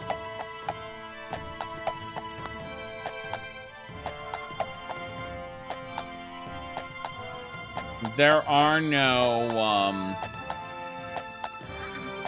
half races in the Elder Scrolls. The race of the mother determines whatever race they're going to be.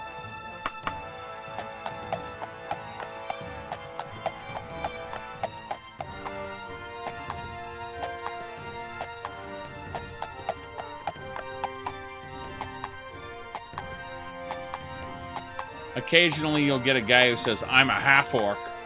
And it's like, yeah, congratulations. Your human father gave you pale skin. That really makes you human, doesn't it? Enemies are nearby. Oh, crap! They're town guards. The halting. The halting. Halt. Halt, halt, halt. Okay, we're cutting across the wilderness. Screw it. We can't... We ran over someone, and people think it might be us, so we're going to try to avoid this, unfortunately.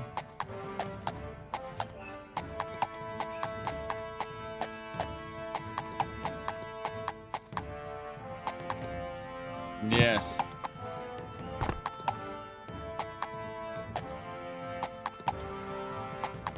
Half-orc is a milk drinker. Oh my. I mean, a half-orc's probably not going to get much DACA. Alright. Keep going, don't stop. Go! Through the wilderness! Go!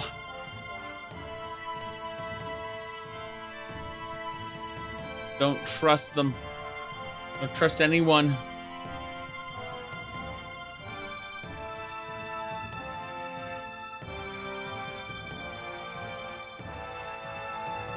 How close are we to the road? Let's find out how close we are. Excuse me, road. How close are we?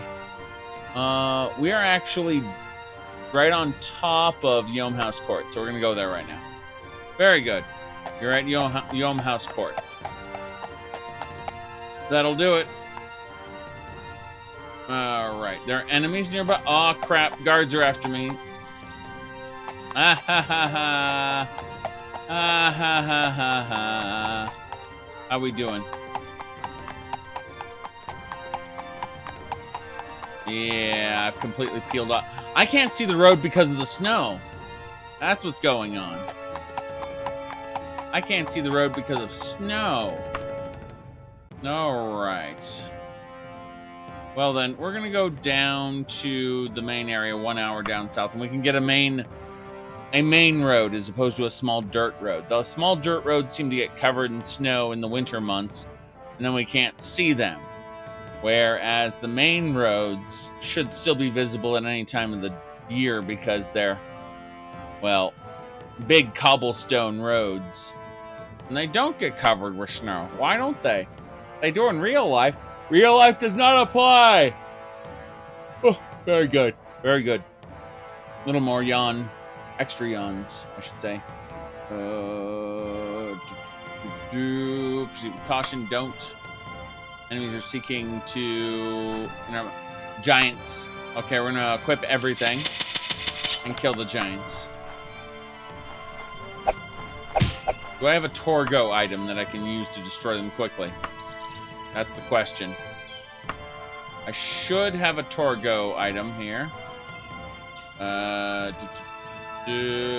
Checking. Sash, formal cloak, torque, mark of friendship, mark of good luck, undeniable access, lightning fortitude, shocking. I don't see any Torgo items, oddly enough. I could have been wrong. I thought I applied them. Oh, well. So what? Let's kill. It's lightning bolt. Wizard's fire.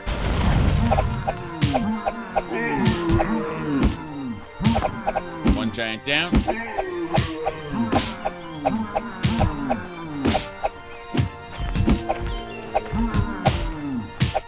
Yes, someone in crimson armor comes over.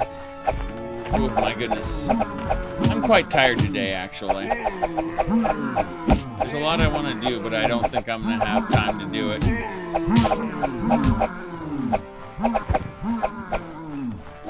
Be careful.